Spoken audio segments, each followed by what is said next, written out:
আল্লাহ তাআলা বলছেন যে এটা যদি তোমরা করতে পারো, যদি তোমরা ধৈর্য ধারণ করো এবং তাকওয়া অবলম্বন করো, তাহলে তোমরা যদি ধৈর্য ধারণ করো এবং তাকওয়া অবলম্বন করো, তাহলে তাদের ষড়যন্ত্র তোমাদের কোনো ক্ষতি করতে পারবে না। ইন্নাল্লাহা বিমা ইয়া'মালুনা মুহীত, নিশ্চয় আল্লাহ তাআলা তারা যা করে তা পরিবেষ্টন করে আছে। সূরা আলে ইমরান 3 নম্বর সূরার 120 নম্বর আয়াতের শেষাংশ আল্লাহ তাআলা কি বললেন?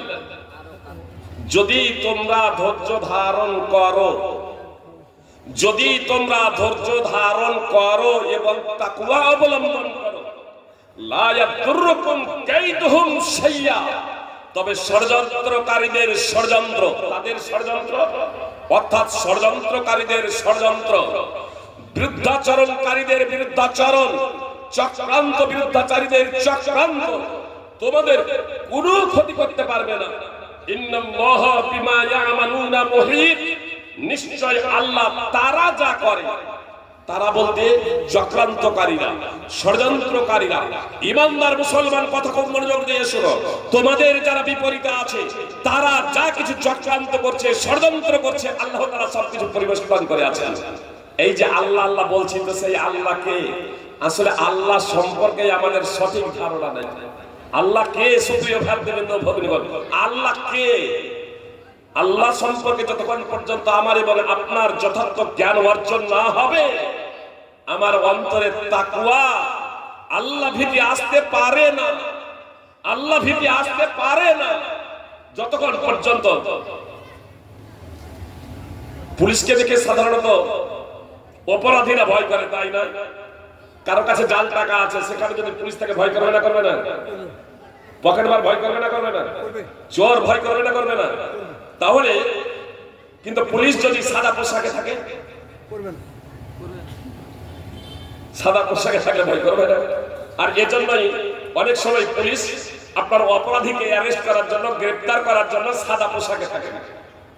সাদা পোশাকে যাতে অপরাধীকে খুব সহজে অ্যারেস্ট করা যায়, গ্রেফতার করা যায় নির্ধারিত কিছু ক্ষেত্রে, তখন পুলিশ সাদা পোশাকে থাকে। সুপ্রিয় ভাতৃবৃন্দ, ভগ্নীগণ, এ সম্পর্কে আমরা অবগত।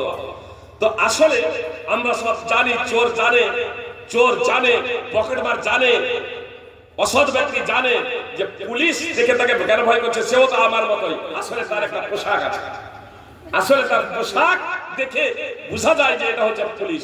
তা আল্লাহ আল্লাহ যে বলছি, তা আল্লাহ কে যদি এটা না জানি, তা আল্লাহর ভয় ভীতি আমার অন্তরে তৈরি হবে কেন? আপনার অন্তরে আল্লাহর ভয় ভীতি তৈরি হবে কেন? সুপ্রিয় ভাই বলবো, এজন্য আপনাকে আল্লাহ ভীতি যদি অর্জন করতে হয়, তাহলে আল্লাহ সম্পর্কে আপনাকে জ্ঞান অর্জন করতে হবে, আল্লাহ সম্পর্কে আপনাকে বিদ্যা অর্জন করতে হবে। আর এজন্যই ইসলামের কঠোর নির্দেশ, মুসলমান হবার জন্য অন্যতম শর্ত হলো জ্ঞান অর্জন করা। সুতরাং ইমাম বুখারী রাহিমাহুল্লাহ পবিত্র কোরআনের একটি আয়াত, ফা'লামান্নাহু লা ইলাহা ইল্লাল্লাহ, সূরা মুহাম্মদ 47 নম্বর সূরার 19 নম্বর আয়াতকে কেন্দ্র করে সহিহ বুখারীতে কিতাবুল ইলমে একটা অনুচ্ছেদ রচনা করেছেন। অধ্যায় জ্ঞান অর্জন করা, অধ্যায়ে জ্ঞান অর্জন করা অধ্যায়ে একটা অনুচ্ছেদ রচনা করেছেন। বাবুল ইলমে কাবলাল কাওলি ওয়াল আমাল, বলা এবং আমল করার আগে জানা, বলা এবং আমল করার আগে জানা। আপনি যে লা ইলাহা ইল্লাল্লাহ বলবেন, তাই লা ইলাহা ইল্লাল্লাহটাকেও আপনাকে জানতে হবে। আজকে আমরা লা ইলাহা ইল্লাল্লাহ বলি, কিন্তু লা ইলাহা ইল্লাল্লাহ কি জানি না। লা ইলাহা ইল্লাল্লাহ কি জানি না, শুধু এতটুকু জানি যে লা ইলাহা ইল্লাল্লাহ। অবশ্যই এর ভাবার্থ অনেকেই জানি না। কি লা ইলাহা ইল্লাল্লাহ ভাবার্থ জানা আছে আমাদের? তো লা ইলাহা ইল্লাল্লাহ মানে কি? আল্লাহ ছাড়া সত্য কোনো মাবুদ নেই। অবশ্য সবাই কিন্তু আমরা জানি না। আসলে এখানে আল্লাহ ছাড়া সত্য কোনো মাবুদ নেই, এখান থেকে কি বুঝলাম? মানুষ কার কাছে মাথা নত করে? আল্লাহর কাছে। মানুষ কার কাছে মাথা নত করে? চন্দ্র সূর্যের কাছে মাথা নত করে কিছু মানুষ, প্রতিমা দেবী দেবতার কাছে মাথা নত করে কিছু মানুষ, মাজারের কাছে মাথা নত করে কিছু মানুষ। তাদের কাছে মাথা নত করে কেন? এমএলএ এমপি নেতা মন্ত্রী এরা যদি অত শিক্ষিত না হয়, মানে এদের যদি বেশি ডিগ্রিও না থাকে, লেখাপড়া যদি বেশি যদি না হয়, আর তারপরে এমএলএ এমপি হয়ে যায়, লেখাপড়া অত নাই কিন্তু এমএলএ এমপি হয়ে গেছে, ডিগ্রি বেশি নেই তারপরে এমএলএ এমপি হয়ে গেছে, তো দেশের সব থেকে শিক্ষিত ব্যক্তিগুলো তার কাছে গিয়ে হুজুর হুজুর করে না, করে না কেন? তার কাছে পাওয়ার আছে, তার পাওয়ার আছে, পাওয়ার। তো মূর্তির মানুষ পূজা করে, চন্দ্র সূর্যের মানুষ উপাসনা করে কেন? তার কাছে চাই। বিদ্যার দেবী বলে না, ধন দৌলতের দেবী বলে না যে তার ইবাদতের জন্যই করা হয় যে তার কাছ থেকে ধন দৌলত পাওয়া যাবে। বিদ্যার দেবী বলা হয় সরস্বতীকে যে তার কাছ থেকে বিদ্যা পাওয়া যাবে, বিদ্যা অর্জন করা যাবে। সুপ্রিয় ভক্তবৃন্দ ভগবান, অবশ্য মুশরিকদের আকীদা এর থেকে অনেক উন্নত মানের ছিল, তারপরেও তারা মুসলমান হতে পারে না। আমরা মুখে বলি রিজকের মালিক আল্লাহ, শুধু মুশরিকরা নয়, আজকে অনেক মুসলমান অনেক বক্তা পর্যন্ত মনে করে রিজকের মালিক জালসা কমিটি। মসজিদের ইমাম অনেক, সব ইমাম না, সব বক্তা না, মসজিদের ইমাম অনেকেই আছেন যারা মনে করে মসজিদ কমিটি রিজকের মালিক। মাদ্রাসার আলেমরা অনেকেই মনে করে মাদ্রাসা কমিটি হচ্ছে রিজকের মালিক। আর এই জন্য তারাও মনে মনে ভাবে রিজক দাতা যেহেতু আমরা, বেতন যেহেতু আমরা দিই, আমরা যা বলবো তাই শুনতে হবে। যে জীবনে 21 বছর থেকে বক্তব্য রাখছি, এক জায়গায় গিয়ে বক্তব্যই রাখিনি, চলে এসেছিলাম। আমি সাধারণত রাত্রি 10টার পরে কোথাও বক্তব্য রাখি না। ডেট দেওয়ার সময় সেটা কথা হয়ে গেছে, কথা ফাইনাল, 10টার মধ্যে আমার বক্তব্য শেষ। যেদিন প্রোগ্রাম হঠাৎ আমাকে বলছে আপনি তাড়াতাড়ি চলে আসুন, মাগরিব পরে দিয়ে দেবো। আর পৌঁছে গেছি মাগরিবের টাইমেই, ওখানে মাগরিবের পরে। এবার তারপরে বলছেন যে একজন বক্তাকে গালি দিচ্ছে। আমি গাল দিচ্ছেন কেন? বলছে আসেন কেন, তাকে এখন দিতাম। তো বলছি গাল দেওয়ার প্রয়োজন নাই, দিতে তো আমাকে তো ডাকা হয়েছিল মাগরিব পরে দেবো, তো বক্তাও আসেনি আর আমাকে ডেকেছেন, তো দিয়ে দেন আমাকে। বলছে না, আপনাকে 12টায় দেবো, তার কারণ প্রধান বক্তার লোক পালিয়ে যাবে। এটা হচ্ছে চরমতম অজ্ঞতা। বলছি, আমি বললাম যে আমার সাথে মজাক করছেন নাকি, হাসি ঠাট্টা করছেন নাকি? বলছেন না, আপনাকে রাত্রি 12টায় দেবো। জালসা যেহেতু আমাদের, আমরা যে বক্তাকে যা বলতে বলবো তাই বলতে হবে। আমি বললাম আপনি ধোঁকাবাজ, আপনারা ধোঁকাবাজি করতে পারেন, আপনারা প্রতারণা করতে পারেন, আপনারা মিথ্যা কথা বলতে পারেন, তাহলে আমি মিথ্যা কথা বলতে পারি না। বলেছি 10টার পরে বক্তব্য রাখবো না। যখন আপনারা এটা হাসি মজাকের ছলে বলাই বলছেন যে 12টাতেই বক্তব্য দিতে হবে, আমি চলে গেলাম। সঙ্গে সঙ্গে সেখান থেকে ফিরে চলে এসেছিলাম। 21 বছরের মধ্যে একটা জায়গা থেকে জীবনের জায়গায় কথা রেখেছেন, সেই অনুযায়ী বক্তব্য রেখেছেন, আলহামদুলিল্লাহ। আমি জায়গার নাম বলছি না আপাতত। সুপ্রিয় ভক্তবৃন্দ ভগবান, বলার লক্ষ্য এবং উদ্দেশ্য হলো আমরা মনে ভাবি রিজকের মালিক বাংলাদেশের রেডিও। এখন তো আর রেডিও বেতার শুনতে পান না, রেডিও সংবাদ।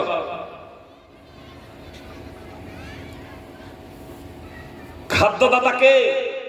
বলছে জনগণ। বাংলাদেশ থেকে খাদ্যদাতা কে? বলছে জনগণ।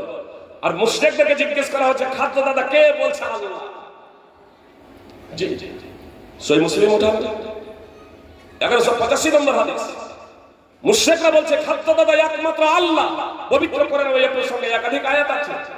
সূরা মুমিনুন 23 নম্বর সূরা 84 থেকে 89 নম্বর আয়াত, তাফসীর সহ দ্রষ্টব্য, এবং সূরা আনকাবুত 29 নম্বর সূরা 61 থেকে 63 নম্বর আয়াত। রিজকের মালিক একমাত্র আল্লাহ, জীবনদাতা একমাত্র আল্লাহ, মরণদাতা একমাত্র আল্লাহ, সার্বভৌম ক্ষমতার অধিকারী একমাত্র আল্লাহ। আর এরা বলে সার্বভৌম ক্ষমতার অধিকারী কে? বলছে জনগণ। আসলে না আছে তাদের সঠিক আকীদা, না আছে সঠিক ঈমান। সুপ্রিয় ভক্তবৃন্দ ভগবান, আজকে মানুষ আমরা আল্লাহর পরিচয় সম্পর্কে অবগত নয় যে আল্লাহ কে। তো আল্লাহ কে এই সম্পর্কে যদি আমাদের জ্ঞান না থাকে, জানা না থাকে, তাহলে কি করে আল্লাহর ভয় ভীতি আমাদের অন্তরে তৈরি হবে? আমি আপনাদের বললাম লা ইলাহা ইল্লাল্লাহ অর্থ কি? বললেন আল্লাহ ছাড়া সত্য কোনো উপাস্য নাই। সঠিক, আল্লাহ ছাড়া সত্য কোনো উপাস্য নাই, কিন্তু এর তাৎপর্য কি?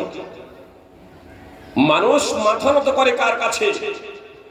মানুষ সারেন্ডার হয় কার কাছে? মানুষ আত্মসমর্পণ করে কার কাছে?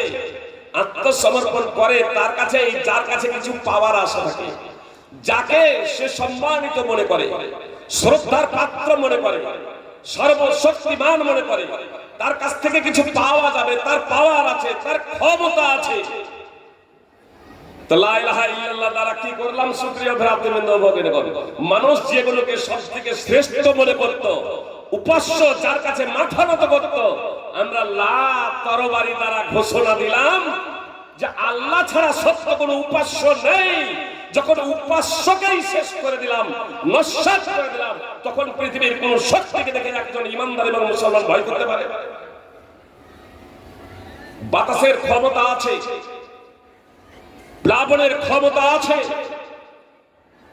বাতাসের ক্ষমতা আছে, প্লাবনের ক্ষমতা আছে, আগুনের ক্ষমতা আছে, মানুষের ক্ষমতা আছে। এ ক্ষমতা সীমিত। এ ক্ষমতা দিয়েছে কে? স্বয়ং মহান আল্লাহ তাআলা। যখন আল্লাহ তাআলা এই ক্ষমতাকে ছিনিয়ে নেবেন, তখন দেখছেন না কথা বলতে বলতে হঠাৎ আর মুখ দিয়ে কথা বের হয় না, হাত উঠছে, হাত আর উঠে না, পা উঠে না, যে সবকিছু আস্তে আস্তে নিস্তেজ, এমনকি পুরো শরীরটাই পুরো নিস্তেজ হয়ে যাচ্ছে। দুনিয়ায় একদিকে হয়েও হাজারো প্রচেষ্টা করা সত্ত্বেও তাকে আর বাঁচানো যায় না। তাই তো বলছে প্রচেষ্টা তো খুব হলো, কিন্তু সমস্ত প্রচেষ্টা বিফলে গেল। সেই আপনার শক্তি কেড়ে নিল কে? আগুনে জ্বালানোর পাওয়ার রেখেছে কে? স্বয়ং আল্লাহ তাআলা। তো আমরা যখন সমস্ত উপাস্যকে লা তরবারি দ্বারা তছনছ করে দিয়েছি, তখন কোন শক্তিকে দেখে একজন ইমানদার এবং মুসলমান ভয় করে? ভয় করা উচিত। সুপ্রিয় ভাই এবং বোন, আসুন ইব্রাহিম আলাইহিস সালাম, ইব্রাহিম আলাইহিস সালাম মূর্তি পূজারী তথা মুশরিকদের গোত্রে জন্মগ্রহণ করেছিলেন। তার পিতাও মূর্তি পূজা। উপদেশ দিতে শুরু করলেন, বোঝাতে শুরু করলেন, জাতি গোত্রের লোকেরা বুঝতে চাইল না। একদা তারা মেলায় গিয়েছে, আর ইব্রাহিম আলাইহিস সালাম তাদের উপাসনালয়ে প্রবেশ করে বড় প্রতিমা ছাড়া সব প্রতিমাগুলোকে ভেঙে চুরমার করে দিয়েছে। একটা বড় প্রতিমা রেখেছে, বাকিগুলোকে ভেঙে চুরমার করে দিয়েছে। তারা বাইরে থেকে, মেলা থেকে ফিরে এসে, উৎসব থেকে ফিরে এসে যখন উপাসনালয়ে যাচ্ছে, তখন দেখছে যে সমস্ত ওদের মূর্তিগুলো ভেঙে চুরমার হয়ে আছে। তারা এবার আলোচনা করছে এই কাজ কার দ্বারা হতে পারে, আমাদের উপাস্যগুলো, মাবুদগুলোকে কে ভেঙে ফেলেছে। তখন তারা আলোচনার মাধ্যমে তারা এই সিদ্ধান্তে উপনীত হলো যে হয়, কথা বলছেন কেন, এই সিদ্ধান্তে উপনীত হলো যে হয় না হয় এটা এক যুবকের কাজ, যে যুবকের নাম হলো ইব্রাহিম। তার কারণ ওই ইব্রাহিম এই মূর্তিগুলোর সমালোচনা করত। তারা বলল ইব্রাহিমকে জনসমক্ষে উপস্থিত করা হলো। তারপরে ইব্রাহিমকে তারা জিজ্ঞেস করলো, এই মূর্তিগুলোর সাথে, আমাদের দেবী দেবতাগুলোর সাথে কি আপনি এই আচরণ করেছেন? তখন তিনি বলছেন, বরং এত বড়টাই করেছে আমার মনে হয়। তারা যদি কথা বলতে পারে তাহলে তাদেরকে জিজ্ঞেস করো, যাদেরকে ভেঙে চূর্ণ বিচূর্ণ করে দেওয়া হয়েছে তাদেরকেই জিজ্ঞেস করো যে তাদেরকে মেরেছে কে। আমরা মানুষ কেউ যখন কাঁদতে কাঁদতে আসে, কারো ছেলে কাঁদতে কাঁদতে চলে এলো, তখন তাকে জিজ্ঞেস করি না যে এই তোকে কে মেরেছে? বলি না। তো এই বাচ্চাটাও বলতে পারে যে কে তাকে মেরেছে, এ বাচ্চাটাও বলতে পারে। কিন্তু যার কাছে তারা মাথা নত করে, যার উপাসনা করে, তারা আর বলতে পারে না। যখন ইব্রাহিম আলাইহিস সালাম বলছেন যে তাদেরকেই জিজ্ঞেস করে না কে তাদেরকে মেরেছে, আমার তো মনে হয় বড়টাই মেরেছে, যে ভেঙে চূর্ণ বিচূর্ণ করে যাকেই দাঁড়িয়ে আছে, তো তাকেই জিজ্ঞেস করো, ওদেরকে কে মেরেছে, তাদেরকে মেরেছে তাদের জিজ্ঞেস করো। তারা তখন বলছে যে এরা তো কথা বলতে পারে না, আপনি তো জানেন। ইব্রাহিম আলাইহিস সালাম বললেন, যারা উপকার করতে পারে না, যারা অপকার করতে পারে না, যারা কারো লাভ করতে পারে না, যারা কোনো ক্ষতি করতে পারে না, তাদের আল্লাহকে ছেড়ে দিয়ে তোমরা উপাসনা করো কেন? তাদের পূজা পাঠ করো কেন? তারা একটু বক্তব্য হয়ে গেল। তারা একেবারে তাদের মুখ থেকে বাক শক্তি আর সরে না, তারা একেবারে নিশ্চুপ হয়ে গেল। তারপরে একটু পরেই বলছে, যদি তোমরা কোনো কিছু করবে, তাহলে ইব্রাহিমকে আগুনে ফেলে দাও আর তোমাদের মাবুদগুলোর সাহায্য সহযোগিতা করো যদি তোমরা কিছু করতে চাও, যদি তোমরা কিছু করবো মনে করো, তবে ইব্রাহিমকে আগুনে জ্বালিয়ে দাও এবং দেবী দেবতা প্রতিমাগুলোকে সাহায্য সহযোগিতা করো। সুপ্রিয় ভাই বোন, তার আগে দেবী দেবতার কাছে সাহায্য সহযোগিতা চাইতো, তাই না? তার আগে দেবী দেবতার কাছে সাহায্য সহযোগিতা চাইতো। আপনারা দেখেছেন আল্লাহকে বাদ দিয়ে যারা পূজা পাঠ করে, যে মাজার, কত মাজার, এ মুসলমান বোকা নির্বোধ মুসলমান নিজেদের মুসলমান বলে দাবি করে আর বিভিন্ন জায়গায় যায়, বলছে খাজা বাবা, দাতা বাবা, বলছে সন্তান দিতে পারে সন্তানহীনদের, আর সেই মাজারকে মেরে গুড়িয়ে দিচ্ছে, সেই মাজারকে ভেঙে গুড়িয়ে দেওয়া হচ্ছে। নিজেদের উদ্ধার করতে পারে না যারা, তারা আবার তাদের কাছে আবার এরা প্রার্থনা করে, তাদের কাছে প্রার্থনা করে যে হুসেন রাদিয়াল্লাহু তাআলা আনহু কারবালার ময়দানে শহীদ হয়ে গেলেন, সেই হুসেনের কাছে আজকে কিছু মুসলমান আছে তারা প্রার্থনা করে। আপনার হজ করতে গিয়ে কাবার চত্বরে, উমরা করতে গিয়ে কাবার চত্বরে তারা বলে ইয়া হুসেন মাদাদ। মাদাদ যখন বলছে তখন বুঝতেই পারছেন যে ইয়া রাব্বি আল্লাহ মানে হয় ভারতীয় অথবা পাকিস্তান অথবা আফগানিস্তান। আপনার উর্দু শেষেরটা উর্দু, ইয়া হুসেন মানে আরবি আর উর্দু আর সংমিশ্রণ। ইয়ে আপনার সৌদি আরবিয়ানের না, এরা ইয়া হুসেন মাদাদ, হে হুসেন আপনি সাহায্য করুন। যে হুসেন কারবালার ময়দানে শহীদ হয়ে গেলেন, তার ইন্তেকালের পরে ই আবার সাহায্য চাইছে এর নির্বোধ। সুপ্রিয় ভাতৃবৃন্দ ভগিনীগণ, তো এই মুশরিক যারা, এরা যখন দলিল এবং তর্কের মাধ্যমে ইব্রাহিম আলাইহিস সালামের কাছে পরাজিত হয়ে গেল, যুক্তি তর্কের মাধ্যমে, দলিলের মাধ্যমে যখন ইব্রাহিম আলাইহিস সালামের সামনে পেরে উঠলো না, বাতিল পন্থীদের অস্ত্র কি জানেন? বাতিল পন্থীদের শেষ অস্ত্র হচ্ছে মার। বাতিল পন্থীদের শেষ অস্ত্র হচ্ছে মার। দলিল এবং যুক্তি উভয় দিক দিয়ে যখন পরাজিত হয়ে গেল, তখন এবার তারা বলছে হাররিকুহু ওয়ানসুরু আলিহাতাকুম, তোমরা ইব্রাহিমকে আগুনে ফেলে দাও এবং তোমাদের দেবী দেবতাগুলো, মাবুদগুলো, উপাস্যগুলোর সহযোগিতা করো। যদি তোমরা কিছু করো তাহলে এটাই করো যে ইব্রাহিমকে এখন আগুনে জ্বালিয়ে দাও। আমি আপনাদের বললাম যে লা ইলাহা ইল্লাল্লাহর দ্বারা আমি এবং আপনি কি করেছি? সমস্ত উপাস্যকে তছনছ করে দিয়েছি, সমস্ত উপাস্যকে তছনছ করে দিয়েছি। দালিকা বিআন্নাল্লাহু হুয়াল হক ওয়া আন্না মা ইয়াদউনা মিন দুনিহি হুয়াল বাতিল। এটা এজন্যই যে আল্লাহ তাআলাই হলেন চূড়ান্ত বাস্তব, আল্লাহ তাআলাই হলেন চূড়ান্ত সত্য, আর আল্লাহকে বাদ দিয়ে তারা যাদেরকে ডাকে আহ্বান করে তা হলো বাতিল, তা হলো বানামাট, তা হলো কল্পিত। সূরা হজ 22 নম্বর সূরার 62 নম্বর আয়াত। তো ইব্রাহিম আলাইহিস সালাম আল্লাহ ছাড়া যত দেবী দেবতা ছিল, উপাস্য ছিল, সবগুলোকে তো বাতিল আখ্যায়িত করেছেন। তাদের ক্ষমতা কিছুই নেই, ইব্রাহিম আলাইহিস সালাম জানেন।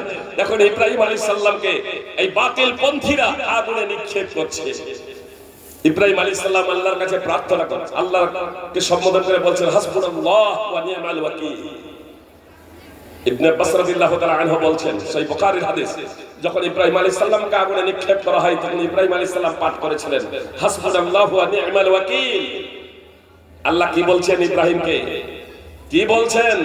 কোরআন কোন নাটক বা গল্পের বই নয়। সূরা আম্বিয়া 21 নম্বর সূরার 69 নম্বর আয়াত উঠান। আল্লাহ বললেন কুলনা, আল্লাহ বলছেন কুলনা ইয়া নারু কুনি বারদান ওয়া সালামান আলা ইব্রাহিম। আল্লাহ বললেন হে আগুন, তুমি ইব্রাহিম আলাইহিস সালামের জন্য শান্তিদায়ক ঠান্ডায় পরিণত হয়ে যাও। ইব্রাহিম আলাইহিস সালামের জন্য আগুনকে আল্লাহ নির্দেশ দিচ্ছেন, হে আগুন তুমি ইব্রাহিম আলাইহিস সালামের জন্য শান্তিদায়ক ঠান্ডায় রূপান্তরিত হয়ে যাও। সূরা আম্বিয়া 21 নম্বর সূরার 70 নম্বর আয়াত। আগুন ইব্রাহিম আলাইহিস সালামের জন্য শান্তিদায়ক ঠান্ডায় পরিণত হয়েছিল না হয়নি? আগুনে ইব্রাহিম আলাইহিস সালামকে পুড়িয়ে ছারখার করে দেয়নি, ইব্রাহিম আলাইহিস সালামের বিন্দু মাত্র ক্ষতি করেনি। আপনার আগুন একেবারে ঠান্ডাও হয়ে যায়নি, বারদাও ওয়া সালামা, শান্তিদায়ক ঠান্ডা, শান্তিদায়ক ঠান্ডা, যে তাপ নিয়ন্ত্রণ যন্ত্রে পরিণত হয়ে গেল। তাপ নিয়ন্ত্রণ যন্ত্রে পরিণত হয়ে গেল আগুন। আপনার আগুনটা তাপ নিয়ন্ত্রিত হয়ে গেল। সুপ্রিয় ভাতৃবৃন্দ, আপনার এসি বলা যেতে পারে। এসি ইব্রাহিম আলাইহিস সালামের জন্য বিন্দু মাত্র এই আগুন ক্ষতিকর সাব্যস্ত হয় নাই, আপনার শান্তিদায়ক ঠান্ডায় পরিণত হয়ে গিয়েছিল। আল্লাহ আগুনে জ্বালানোর যে পাওয়ার দিয়েছিলেন, সেই পাওয়ারকে আল্লাহ তাআলা কেড়ে নিয়ে তাতেই আল্লাহ তাআলা তাকে নির্দেশ দিলেন তুমি শান্তিদায়ক ঠান্ডায় পরিণত হয়ে যাও। সেই মহান আল্লাহ তাআলা আজকে আছেন না নেই? কি বলছেন? আল্লাহ হচ্ছেন চিরঞ্জীব, আল্লাহ হচ্ছেন শাশ্বত, আল্লাহ হচ্ছেন ওয়ানাদি, আল্লাহ হচ্ছেন অনন্ত। আল্লাহ সম্পর্কে আমরা অবগত নয়, শুধু আপনাদের একটু ধারণা দিচ্ছি সুপ্রিয় ভাই এবং বোন আজকে। তার কারণ আল্লাহ যে বললেন ওয়াইন তাসবিরু ওয়া তাত্তাকু, তোমরা ধৈর্য ধারণ করো এবং আল্লাহকে ভয় করো। তো আল্লাহকে ভয় করার জন্য আল্লাহ সম্পর্কে সঠিক ধারণা থাকা একান্ত কর্তব্য। আপনাদের এই প্রসঙ্গে আমি বলবো যে আয়াতুল কুরসি আপনারা তাফসীর সহ অধ্যয়ন করবেন। সূরা বাকারা 2 নম্বর সূরার 255 নম্বর আয়াত এবং সূরা হাদীদ 57 নম্বর সূরার 1 থেকে 6 নম্বর আয়াত তাফসীর সহ অধ্যয়ন করবেন।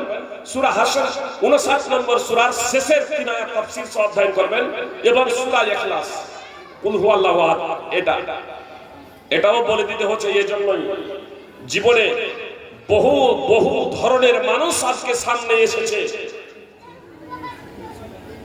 একজনকে জিজ্ঞেস করছি তোমাকে কিছু ক্যাপসুল দেব, ক্যাপসুল মানে তাকে শয়তানে অ্যাটাক করেছিল। শেষে আমি ওকে বলছি তোমাকে আমি কিছু ক্যাপসুল দেব, তবে এই ক্যাপসুলের পয়সা লাগে না। তোমাকে বলছি তোমাকে আয়াতুল কুরসি পাঠ করবে, নামাজের পরে একবার করে আয়াতুল কুরসি পাঠ করবে। সুপ্রিয় ভাই বোন কথা খুব মনোযোগ দিয়ে শুনুন। নামাজের পরে একবার করে আয়াতুল কুরসি, ফরজের নামাজের পরে সূরা ইখলাস ফালাক নাস একবার করে, তবে ফজরের পরে 3 বার, মাগরিবের পরে 3 বার, রাতে ঘুমানোর সময় আয়াতুল কুরসি, তারপরে সূরা ইখলাস ফালাক নাস, এই 3টা সূরা একবার করে পাঠ করবে। 2 হাতে ফুঁক দেবে, মাথা থেকে নিয়ে পা পর্যন্ত নিচে সম্পূর্ণ এটা শরীরে হাত বুলিয়ে দেবে। এইভাবে 3 বার করবে। একবার পাঠ, 3টাই একবার পাঠ করে একবার ফুঁক দেবে, আবার একবার পাঠ করে একবার ফুঁক দেবে, এইভাবে 3 বার পড়বে। আয়াতুল কুরসি পাঠ করে কোন সময় শরীরে ফুঁক দেবে না। আয়াতুল কুরসি অনেকেই আছে শুধু ফরজ নামাজের পর আয়াতুল কুরসি পড়ে বুকে ফুঁক দেয়, এর কোনো প্রমাণ নাই। আয়াতুল কুরসি পড়বেন তবে বুকে ফুঁক দেবেন না। রাতে ঘুমানোর সময় আয়াতুল কুরসি পড়বেন তবে বুকে ফুঁক দেবেন না। সকাল সন্ধ্যার জিকির আজকার গুলোর কথা আর বলবো কি? আমি যখন ওকে বলছি সূরা ইখলাস পর আয়াতুল কুরসি, তো বলছে জানি না। ঠিক আছে, অনেক মুসলমানের জানা নাই আয়াতুল কুরসি। ওকে বলছি সূরা ইখলাস ফালাক নাস, বলছে জানি না। আমি ভাবলাম হয়তো সূরার নাম জানে না। তখন আমি বললাম কুল হুয়াল্লাহু আহাদ, কুল আউযু বিল ফালাক, কুল আউযু বিন নাস, এই 3টা পূর্ণরূপে পড়বে। তো বলছে জানি না। আমি তখন বলছি সূরা ফাতিহা, বলছে জানি না। আমি ভাবলাম হয়তো নামটা জানে না। তখন বলছি আলহামদুলিল্লাহি রাব্বিল আলামিন, তখন সে বলছে জানি না। ওর নানি তখন বলছে বেটা কোনদিন মসজিদ বা মাদ্রাসার চৌকাটে পা দেয় নাই।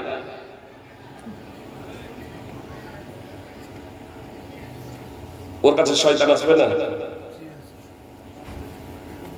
শুধু আখিরাত বলে নয়, পার্থিব জগতে সুপ্রিয় ভক্তবৃন্দ ভগিনীগণ, কথা একটু মনোযোগ দিয়ে শুনবেন।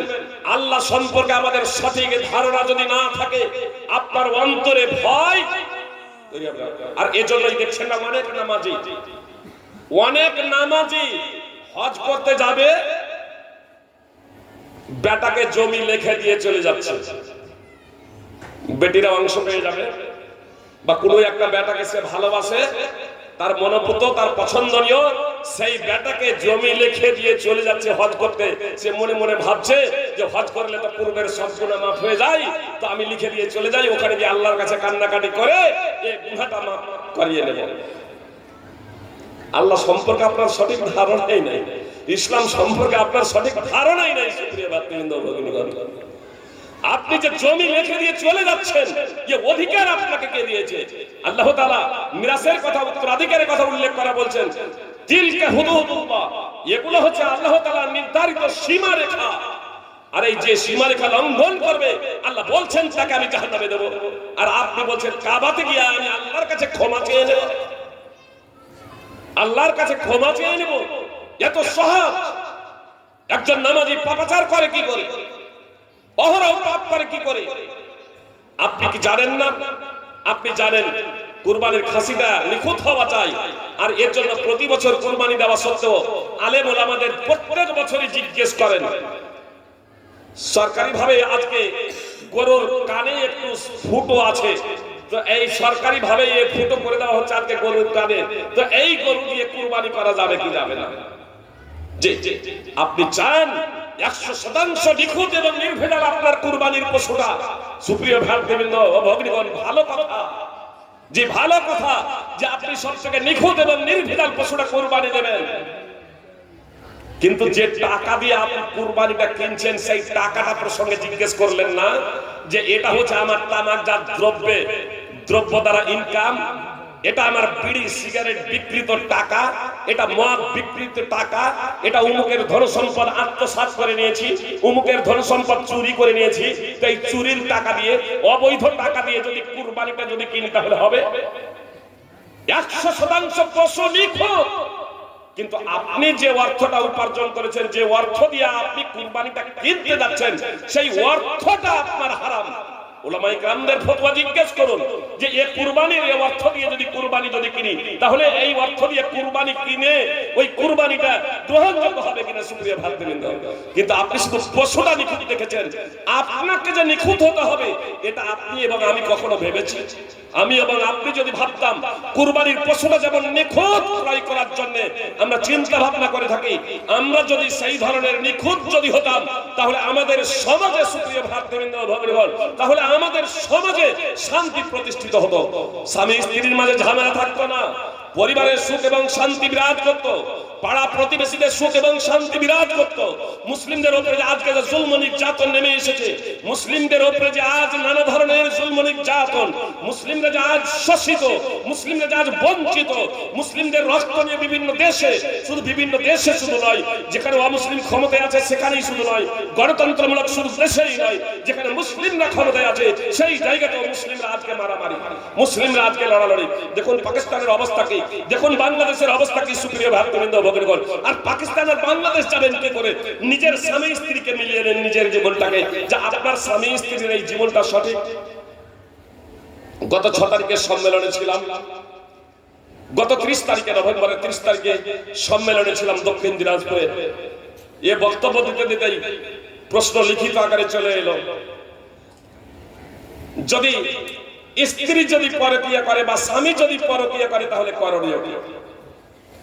চলে গিয়েছে জবাব, শুধু এতটুকু বলি, স্ত্রী স্বামী থাকতে স্ত্রী পরকীয়া করে, স্ত্রী থাকতে স্বামী পরকীয়া করে, এটা করে কেন? কেন করে? মানুষ বিড়ি খাচ্ছে,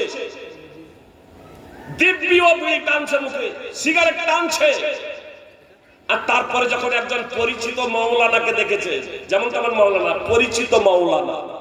পরিচিত মাওলানাকে যেমনই দেখেছে তখন বিড়িটা হাতটা নিচে করে দিয়ে চুপ করে ফেলে দিয়েছে। কেন বলেন তো? তাহলে বিড়ি টানছিল ভালো যদি হয়, বিড়িটা যদি ভালো হয়, তাহলে একজন পরিচিত মাওলানাকে দেখে চুপ করে আবার বিড়িটা পায়ের নিচে দিয়ে কেন?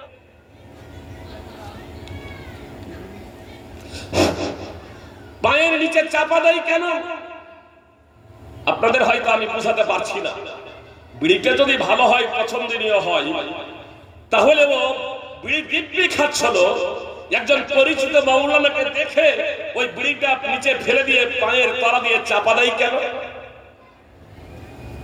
একজন মেয়ে চুড়ি বিক্রেতার কাছে দিব্যি হাতটা বাড়িয়ে দিয়ে চুড়ি বিক্রেতার কাছে, আপনার হাতে চুড়ি পরছিল কোনো সমস্যা নেই, মাথার কাপড় মাথায় নাই, হাত বাড়িয়ে দিয়ে চুড়ি পরছে, একটা মেয়ে টেলার মাস্টারের কাছে গিয়ে, দর্জির কাছে গিয়ে আপনার নিজের সালোয়ার কামিজের মাপ দিচ্ছে, কোনো সমস্যা নেই, কিন্তু যখনই একজন মাওলানাকে দেখছে সঙ্গে সঙ্গে মাথায় কাপড় টেনে দিচ্ছে কেন?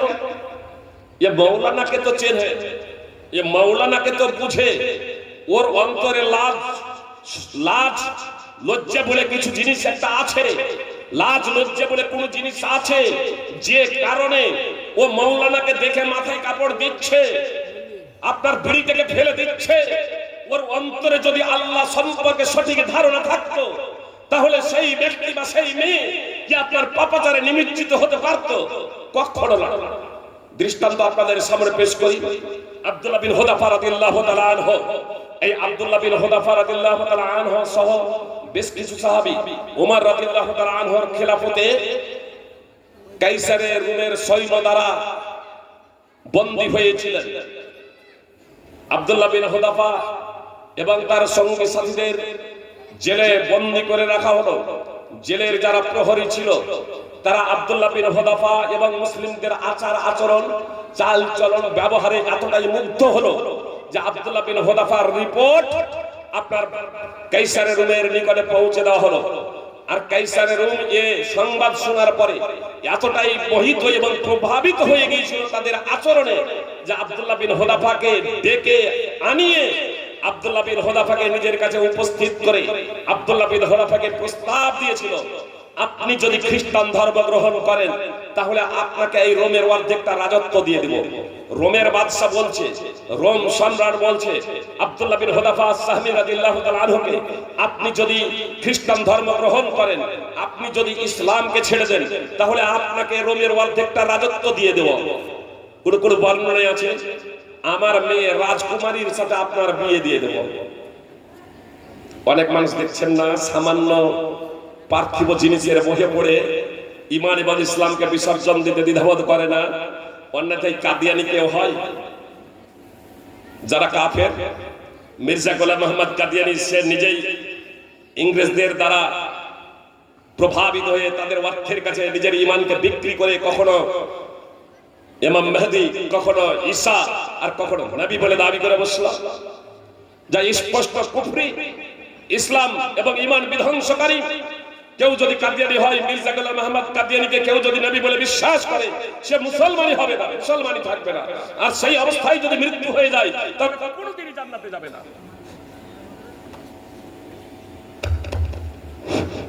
কোনোদিনই জান্নাতে যাবে না। যে লোকগুলো দাওয়াতের কাজ একদিনও করে না, বাড়ির পাশে যে বেনামাজিকে নামাজের কথা বলতে পারে না। জি, ইদানিং ত্রিপুরায় ফেসবুকে দেখছিলাম জঙ্গিপুরের আপনার দুইটা ছেলে আপনার ত্রিপুরায় চলে গিয়েছে আপনার হানিফ বিন শাকিলের সন্দেশ পৌঁছাতে। হানিফ বিন শাকিল বিন হানিফ, সে হচ্ছে একজন ফিতনাবাজ। তার ফিতনায় যে মানুষকে বিভ্রান্ত করার জন্য, শয়তানের পথে নামানোর জন্য কোটি কোটি টাকা শয়তান মানুষের মাধ্যম দিয়ে সেটা আপনার সাপ্লাই দিচ্ছে। সুপ্রিয় ভারতীয়বৃন্দ, মানুষ শয়তান, এরা হচ্ছে শয়তানের অনুসারী। অর্থের প্রলোভনে পড়ে এরা এসবগুলো করে চলেছে।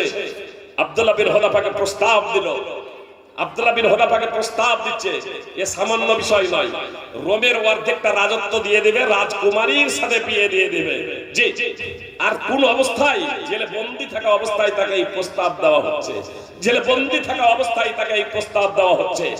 আব্দুল্লাহ বিন হুযাফা রাদিয়াল্লাহু তাআলা আনহু বলেছিলেন, ওয়াল্লাহি লাউ কানাত লিয়াদ দুনিয়া বিআসরিহা, আল্লাহর কসম করে বলছি, সমস্ত পৃথিবীটা যদি আমাকে দিয়ে দাও, সমস্ত পৃথিবী যদি আমাকে দিয়ে দাও, আর তারপরে বলো যে দিনে ইসলামের সামান্য অংশ ছেড়ে দাও, খ্রিস্টান ধর্ম গ্রহণ করা তো দূরে থাক, আমাকে যদি সমস্ত পৃথিবীর মালিক বানিয়ে দেওয়া হয় আর তারপরে বলা হয় যে ইসলামের কিছু ছেড়ে দাও, মা তারাকতু শাইয়্যাম মিন দীনি, তাহলে আমি ইসলামের বিন্দু মাত্র অংশ ছেড়ে দিতে প্রস্তুত না।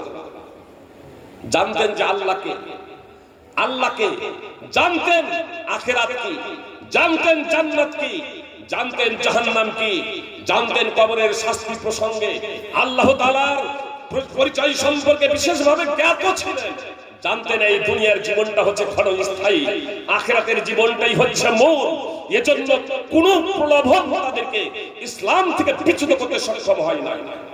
এমনকি এই আব্দুল্লাহ বিন হুযাফাকে বাদশা, রোমের বাদশা পরামর্শদাতাদের সাথে পরামর্শ করে এই সিদ্ধান্তে উপনীত হলো যে সুন্দরী, রোমের সব থেকে সুন্দরী যুবতীকে সম্পদ দিয়ে, টাকা পয়সা দিয়ে নিয়ে আসা হবে, আর তার মাধ্যম দিয়ে আব্দুল্লাহ বিন হুযাফাকে প্রথমত বিভ্রান্ত করতে হবে, ইসলাম থেকে কিছুটা দূরে সরাতে হবে, তার দ্বারা পাপ কাজ করাতে হবে। আর যখন সে পাপ কাজে নিমজ্জিত হবে তখন তাকে অন্যান্য পাপ কাজে ইসলাম থেকে বিমুখ করা খুব সহজ হয়ে যাবে। এজন্য দেশের সব থেকে সুন্দরী যুবতী, তার কারণ আব্দুল্লাহ বিন হুযাফা কয়েক মাস ধরে রোম সম্রাটের জেলে বন্দী ছিলেন। তারা বলল এ হচ্ছে একজন যুবক। আরে স্বামী থাকতে স্ত্রী, স্ত্রী থাকতে স্বামী, আল্লাহকে বলে যার অন্তরে ভয় নেই, যার লাজ লজ্জা বলতে কোনো কিছু নেই, যার মানবতায় একেবারে ধুলাই লুট ধুলাই লুণ্ঠিত হয়েছে। এই ধরনের পুরুষ এবং মহিলা স্বামী স্ত্রী থাকতে আপনার পরকীয়া করতে যারা দ্বিধাবোধ করে না, যৌবনের চাহিদায় অনেকেই পাগল করা হয়ে যায়। আব্দুল্লাহ বিন হুযাফা রাদিয়াল্লাহু তাআলা আনহু যৌবনে ভরপুর, পরিবার থেকে কয়েক মাস থেকে বিচ্ছিন্ন আছেন, আপনার রোমের জেলে বন্দী রয়েছেন আব্দুল্লাহ বিন হুযাফা সাহনী রাদিয়াল্লাহু তাআলা আনহু। তারা মনে মনে ভাবলো সুন্দরী সুন্দরী যুবতীর জৈবিক চাহিদার দ্বারা সে আকৃষ্ট হয়ে যাবে। নির্জন একটা ঘরে প্রবেশ করিয়ে দেওয়া হলো আব্দুল্লাহ বিন হুযাফাকে, আর তারপরে সুন্দরী যুবতীকে ধন সম্পদের উপহার দিয়ে তাকে বলা হলো যে তোমাকে এর সবকিছু মালিক করে দেওয়া হবে। আব্দুল্লাহ বিন হুযাফাকে তোমার যৌবনে আকৃষ্ট করতেই হবে, তোমার যৌবনের ফাঁদে, তোমার যৌবনের সৌন্দর্যের ফাঁদে তাকে ফেলতেই হবে। যেভাবে সক্ষম, যেভাবে তোমার ইচ্ছা তুমি তাকে ফেলো তোমার যৌবনের সৌন্দর্যের ফাঁদে। বাইরে থেকে দরজা লক করে দেওয়া হলো, ভিতরে এখন শুধু একটা রুমের ভিতরে আব্দুল্লাহ বিন হুযাফা এবং রোম সম্রাটের সবথেকে সুন্দরী যুবতী প্রবেশ করে। যুবক এবং যুবতী যারা আছেন কথা খুব মনোযোগ দিয়ে শুনুন, মুসলিম পুরুষ ও মহিলা অন্যান্য তারাও কথা খুব মনোযোগ দিয়ে শুনুন। আব্দুল্লাহ বিন হুযাফা নির্জন রুমে রয়েছেন, তার কাছে এখন রোম সাম্রাজ্যের সবথেকে সুন্দরী যুবতী, আর কেউ নেই। বাইরে থেকে দরজা লক, বাইরে থেকে দরজা বন্ধ করে দেওয়া হয়েছে। আর ওই যুবতী নিজেকে উলঙ্গ করে নিজের শরীর থেকে সম্পূর্ণ কাপড়কে নামিয়ে দিয়ে আব্দুল্লাহ বিন হুযাফার সামনে গিয়ে নানা অঙ্গভঙ্গি করতে থাকে, যাতে আব্দুল্লাহ বিন হুযাফার কাম ভাব জাগ্রত হয়। কিন্তু আব্দুল্লাহ বিন হুযাফা তার দিকে চোখ তুলেও তাকায় না। এই যুবতী ডাইরেক্ট গিয়ে তার গায়ে গিয়ে পড়ে সামনে। আব্দুল্লাহ বিন হুযাফা পিছন দিকে ফিরে যান, আবার যখন ডান দিক দিয়ে পিছনে যায় বাম দিকে ঘুরে যান আব্দুল্লাহ বিন হুযাফা, আবার যখন বাম দিকে যায় ডান দিকে ঘুরে যান। এইভাবে অগ্র পশ্চাৎ হতে থাকে। দীর্ঘ প্রচেষ্টা করে সেই যুবতী কোনোভাবেই আব্দুল্লাহ বিন হুযাফার কামভাব জাগ্রত করতে সম্ভব হলো না। পরিশেষে ওই যুবতী বের হয়ে ওই যুবতী দরজার কাছে এসে দরজায় যারা প্রহরী ছিল তাদেরকে বলল আমাকে তোমরা বের করো। তারপরে বলছে ওয়াল্লাহি লা আদরি, আল্লাহর কসম করে বলছে, আল্লাহর কসম করছে বলে ভাববেন না যে মুসলমান। আসলে আরাবিয়ান আপনার খ্রিস্টান এবং ইহুদি তারাও আল্লাহ আল্লাহ বলতো, আল্লাহরই কসম খেত।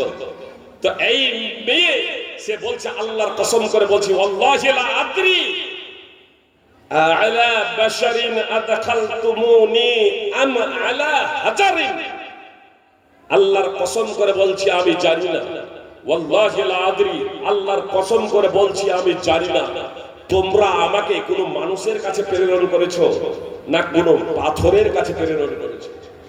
আল্লাহর কসম করে বলছি আমি জানি না তোমরা আমাকে কোনো মানুষের কাছে প্রবেশ করিয়েছো না কোনো পাথরের কাছে প্রবেশ করেছো।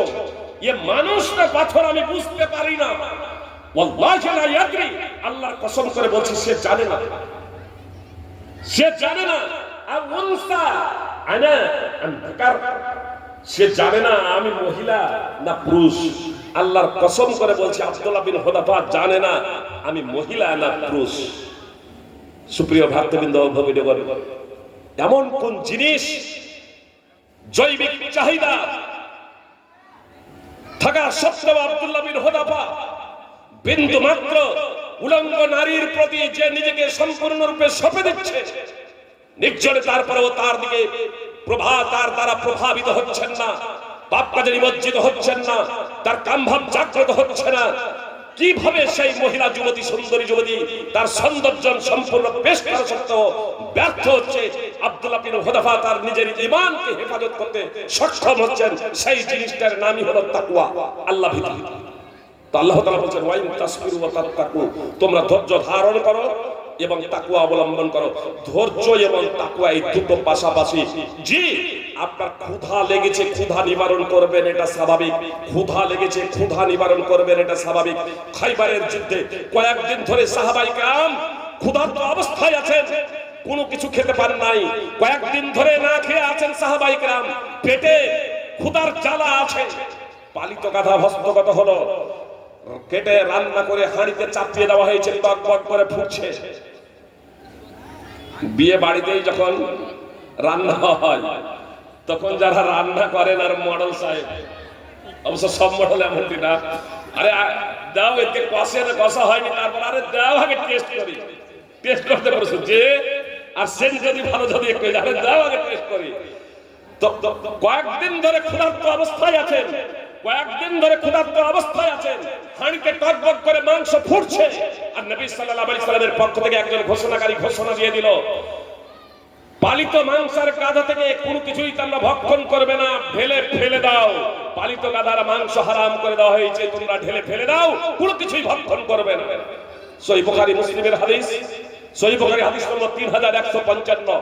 ক্ষুধার্তকে তারা বরণ করে নিলেন, কয়েকদিন ধরে ক্ষুধার্ত অবস্থায় আছেন, সেটাকে তারা সহ্য করে নিলেন।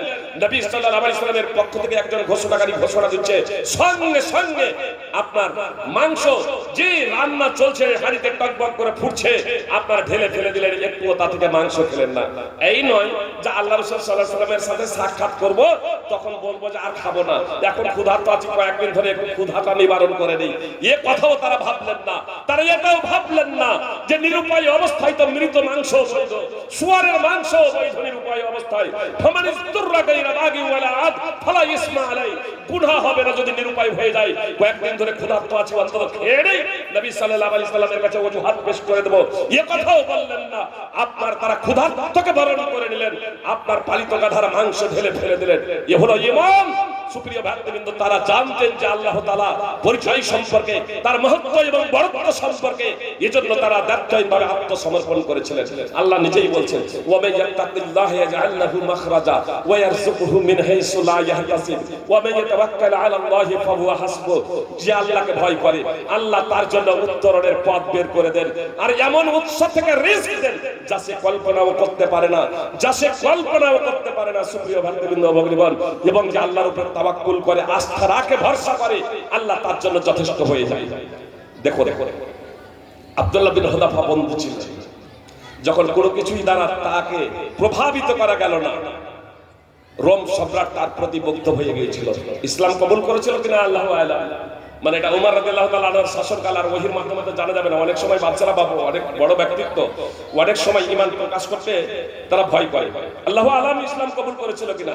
তবে বাদশা শুধু আব্দুল্লাহ বিন হুযাফাকে বলল, আপনাকেও ছেড়ে দেব, আর আপনার সঙ্গী সাথী যারা বন্দী আছে ছেড়ে দেব, শুধু আপনি আমার মাথাতে একটা চুমু দিয়ে দেবেন। সিয়ার আলামিন নবালা ইমাম যাহাবী আর মাকতাবা শামিলে আছে যে চুমো দেননি, তখন বলেছিলেন যে ফোঁট দিয়ে দাও, মাকতাবা শামিলে আছে, তাহলে আমার মাথায় শুধু নিজের দুই ফোঁট দুটো একটু রেখে দেন। তখন আব্দুল্লাহ বিন হুযাফা ফোঁট দুটো রেখেছিলেন, আর তার ভিত্তিতেই সবাইকে মুক্তি দিয়ে দিয়েছিলেন। আল্লাহ বলছেন, ওয়া মান ইয়াত্তাকিল্লাহা ইয়াজআল লাহু মাখরাজা, যে আল্লাহকে ভয় করে, আল্লাহ তার জন্য উত্তরণের পথ বের করে দেন। ওয়া ইয়ারযুকহু মিন হাইসু লা ইয়াহতাসিব, আর এমন উৎস থেকে রিজিক দান করেন যা সে কল্পনাও করতে পারে না। আসল বিষয়টা বোঝার চেষ্টা করুন। দেখি একটু যে মারইয়াম আলাইহিস সালাম মসজিদের সেবিকা এবং খাদেম ছিলেন। মারইয়াম সম্পর্কে যদি জানতে চান, সূরা আলে ইমরান এবং সূরা মারইয়াম অধ্যয়ন করবেন বিশেষভাবে। আমি শুধু একটা পয়েন্ট এখানে উল্লেখ করব, মসজিদের যারা সেবিকা বা খাদেম হবে তাদের জন্য তত্ত্বাবধায়কের প্রয়োজন নাই, কিন্তু যেহেতু মেয়ে, এজন্য তার তত্ত্বাবধায়কের প্রয়োজন ছিল। আর তার তত্ত্বাবধায়ক ছিলেন স্বয়ং তার খালু জাকারিয়া আলাইহিস সালাম, একজন নবী। তো নবী মারইয়াম আলাইহিস সালাম নিজ কক্ষে রয়েছেন, তার দেখাশোনা, তার ভরণ পোষণ, তার পানাহারের দায়িত্ব রয়েছে আপনার জাকারিয়া তার খালুর উপরে। জাকারিয়া আলাইহিস সালাম যখন যখন মারইয়ামের কক্ষে প্রবেশ করেন, তখন দেখতে পান তার কাছে রিজিক, তার কাছে খাদ্য। জাকারিয়া জিজ্ঞেস করছেন, আন্না লাকি হাদা, এটা তোমার কাছে কোথা থেকে এলো? তো মারইয়াম জবাব দিচ্ছেন, হাদা মিন ইনদিল্লাহ।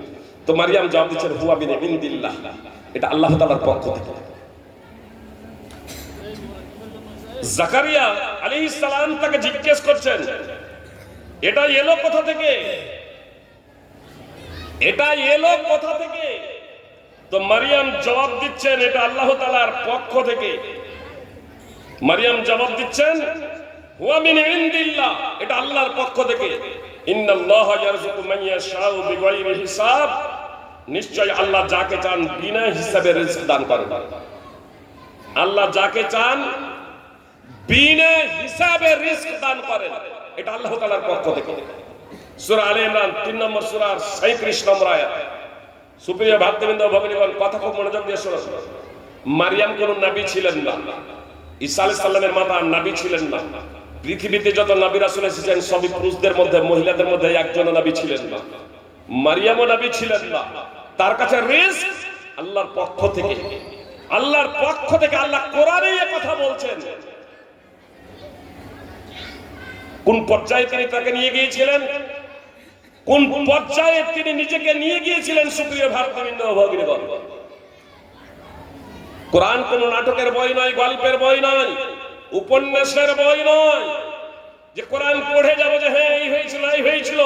বরং সেখান থেকে আমাকে এবং আপনাকে জ্ঞান আহরণ করতে হবে, সেখান থেকে আমাকে আপনাকে জ্ঞান আহরণ করতে হবে। সুপ্রিয় ভাতৃবৃন্দ ভগ্নীগণ, কোরআন থেকে আমরা শিক্ষা নেব, কোরআন থেকে আমরা শিক্ষা নেব। স্বয়ং আল্লাহ তাআলা বলেন, লাকাদ কানা ফী কাসাসিহিম ইবরাতুল লিউলিল আলবাব, নিশ্চয়ই তাদের জীবনীতে রয়েছে বুদ্ধিজীবীদের জন্য উপদেশ, বুদ্ধিজীবীদের জন্য, জ্ঞানীদের জন্য, বিবেকবানদের জন্য রয়েছে আপনার শিক্ষণীয় বিষয়।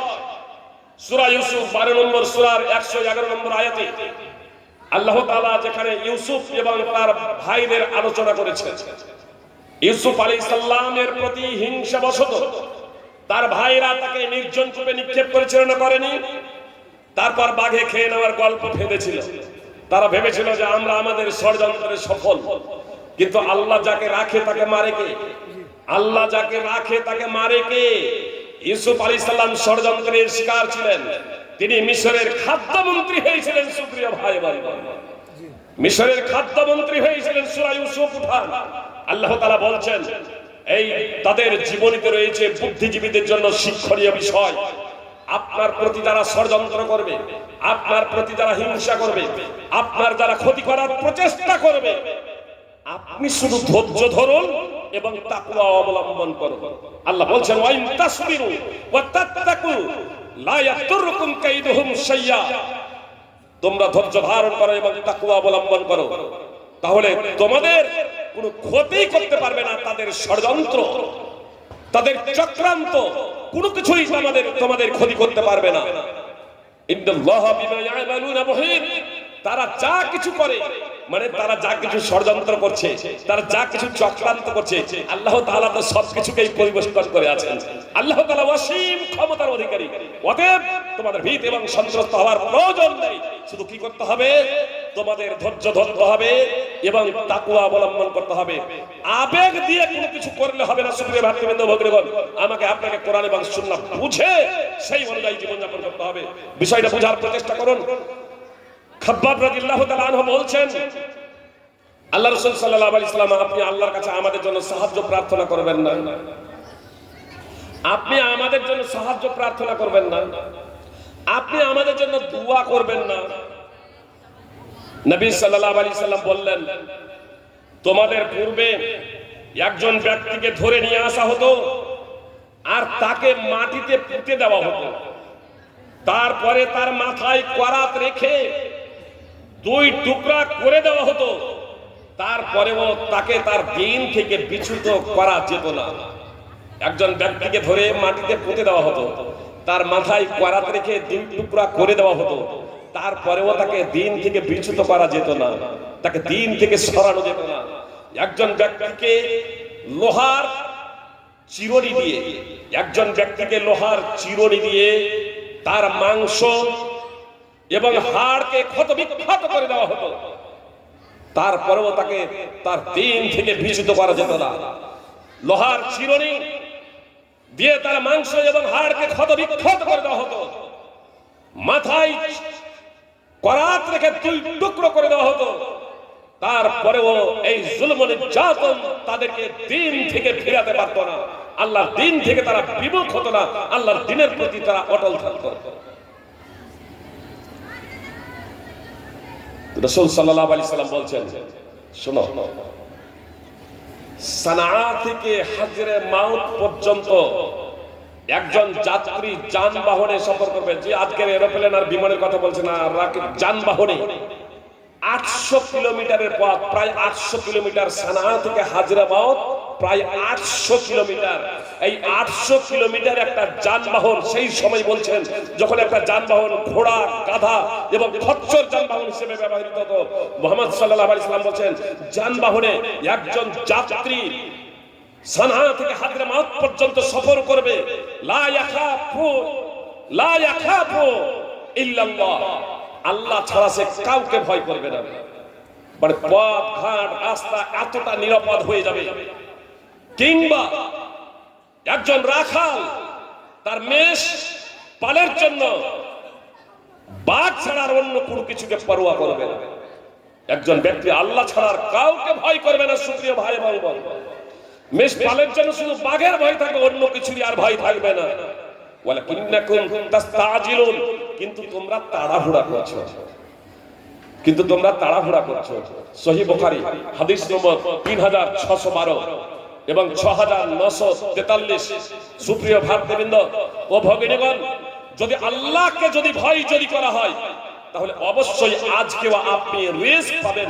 জেনে রাখুন, আপনার মুকাদ্দারে যা কিছু লেখা নাই, খুব সাধারণ ভাবে বলি, তাই এবার খুব বেশি নেই, কপালে যা লেখা নাই তা ঘটতে পারে না। কপালে যে বিপদ আপদ লেখা নাই সেই বিপদ আপদ আপনাকে আসতে পারে না। কপালে যা বিপদ আপদ লেখা নাই তা আসতে পারে না। আপনার কপালে একটা দানা বাকি থাকতে আপনার মৃত্যু হতে পারে না, আর একটা দানা আপনাকে কেউ বেশি খাওয়াতে পারে না। তাহলে আপনি এত ভীত এবং সন্ত্রস্ত কেন? আপনি এত দুনিয়া পাগল কেন? আপনি দিন বিমুখ কেন? হারামের পথে ছুটে চলেছেন কেন? কখন আপনার অন্তরে আল্লাহ ভীতি আসবে? সুপ্রিয় ভাতৃবৃন্দ ও ভগিনীগণ, আল্লাহ ভীতি ছাড়া আপনি সুখ এবং শান্তি লাভ করতে পারেন না। রিস্ক তো ততটাই পাবেন যতটা আপনার ভাগ্যে আছে। মৃত্যু তখনই হবে যখন আপনার মৃত্যু লেখা আছে। 1 সেকেন্ড আগেও না, 1 সেকেন্ড পরেও না। আপনি ধৈর্য ধারণ করবেন, আল্লাহ ভীতি আপনার অন্তরে তৈরি করবেন, আপনি শহীদ হয়ে যাবেন। আর আপনি আপনার অন্তরে আল্লাহ ভীতি তৈরি করবেন না, আপনি তাকওয়া অবলম্বন করবেন না, আল্লাহর বিধিনিষেধ মেনে চলবেন না, তো আপনি নিহত হবেন, আপনার মৃত্যু হবে, এটা অনিবার্য। 1 সেকেন্ড আগেও না, 1 সেকেন্ড পরেও না। খুবাইব বিন আদি রাদিয়াল্লাহু তাআলা আনহু দেখুন কিভাবে রিস্ক। খুবাইব রাদিয়াল্লাহু তাআলা আনহু তিনি একদা বন্দী হলেন। হারিস বিন আমিরের সন্তানেরা তাকে কিনে নিয়েছিল। কেন কিনে নিয়েছিল জানেন? হত্যা করবে। তার কারণ এই খুবাইব রাদিয়াল্লাহু তাআলা আনহু হারিস বিন আমিরকে হত্যা করেছিলেন বদর প্রান্তরে। বদরে মুশরিকদের সাথে মুহাম্মদ সাল্লাল্লাহু আলাইহি সাল্লামকে হত্যা করার জন্য বদরে এসেছিল এই হারিস বিন আমির। মুহাম্মদ সাল্লাল্লাহু আলাইহি সাল্লামকে হত্যা করার জন্য, ইসলামকে পৃথিবীর বুক থেকে মুছে দেওয়ার জন্য। আর খুবাইব রাদিয়াল্লাহু তাআলা আনহু বদরে অংশগ্রহণ করে বীর বিক্রমে লড়াই করে মুহাম্মদ সাল্লাল্লাহু আলাইহি সাল্লামের হেফাজত করত এই হারিস বিন আমিরকে হত্যা করে দিয়েছিলেন। এবার যখন হারিসের সন্তানেরা দেখলো যে খুবাইব বন্দী অবস্থায় বাজারে বিক্রিত, তখন তারা কিনে নিল তাকে হত্যা করার জন্য। খুবাইব রাদিয়াল্লাহু তাআলা আনহু ভীত এবং সন্ত্রস্ত ছিলেন না। একজন মুসলিম আসলে মৃত্যুকে দেখে তখন কোনো পরোয়াই করে না। তার কারণ তিনি জানেন যে নির্ধারিত সময়ে মৃত্যু হবে, 1 সেকেন্ড আগেও না, 1 সেকেন্ড পরেও না, 1 সেকেন্ড আগেও না, 1 সেকেন্ড পরেও না। আর রিস্ক যেটা মুকাদ্দারে লেখা আছে, কপালে লেখা আছে, সেটা আসবে। কিভাবে আসবে জানেন? নবী সাল্লাল্লাহু আলাইহি ওয়াসাল্লাম বলছেন, সিলসিলা সহিহ হাদিস সহিহ, নবী সাল্লাল্লাহু আলাইহি ওয়াসাল্লাম বলছেন, লাউ আন্না ইবনা আদম হারাবা মিন রিজকিহি কামা ইয়াহরাবু মিনাল মাউত লা ইউদরিকুহু রিজকুহু কামা ইউদরিকুহুল মাউত। আদম সন্তান যদি তার রিজক থেকে পলায়ন করে, আদমের সন্তান তথা মানুষ যদি তার ভাগ্যে যেটা খাদ্য আছে সেই খাদ্য থেকে পালায়, যেমন মৃত্যুকে দেখে পালায়, যেমন মৃত্যুকে দেখে ভয় করে, তো মুহাম্মদ সাল্লাল্লাহু আলাইহি সাল্লাম বলছেন যে খাদ্য তাকে টানবে, খাদ্য তাকে টানবে, খাদ্য তার পেটে যাবে যেমন মৃত্যু তাকে গ্রাস করে। ভাগ্যে যতটা খাদ্য আছে, একটা দানা থাকতে আপনার মৃত্যু হবে না। খুবাইব রাদিয়াল্লাহু তাআলা আনহুকে বন্দী করেছে, হত্যা করবে হারিসের সন্তানেরা। খুবাইব রাদিয়াল্লাহু তাআলা আনহু বললেন, যখন আমাকে হত্যা করবে একটু অ্যাডভান্স জানিয়ে দেবে, জি প্রস্তুত হয়ে যাওয়ার জন্য। খুবাইব রাদিয়াল্লাহু তাআলা আনহুকে খোবাইব রাদিয়াল্লাহু তাআলা আনহু হত্যার সময় চলে এলো। খোবাইব রাদিয়াল্লাহু তাআলা আনহু হারিসের মেয়েকে বলল যে একখানা খুর দিবেন আমাকে খবর কার্য সম্পাদনের জন্য, আল্লাহর সাথে সাক্ষাৎ করব পরিষ্কার পরিচ্ছন্ন হয়ে। হারিসের মেয়ে ওয়া মুসলিম মুশরিকা, সে একখানা খুর দিয়ে দিয়েছে খোবাইবকে। আর তার অজান্তেই ওই মহিলার একটা বাচ্চা খোবাইবের কাছে এসে উপস্থিত। খোবাইব তখন বাচ্চাটাকে নিজের উরুর উপরে বসিয়ে দিয়েছে। ওই মহিলা এই দৃশ্য দেখে তার অবস্থা অত্যন্ত শোচনীয়, তার চোখে মুখে আতঙ্কের ছাপ।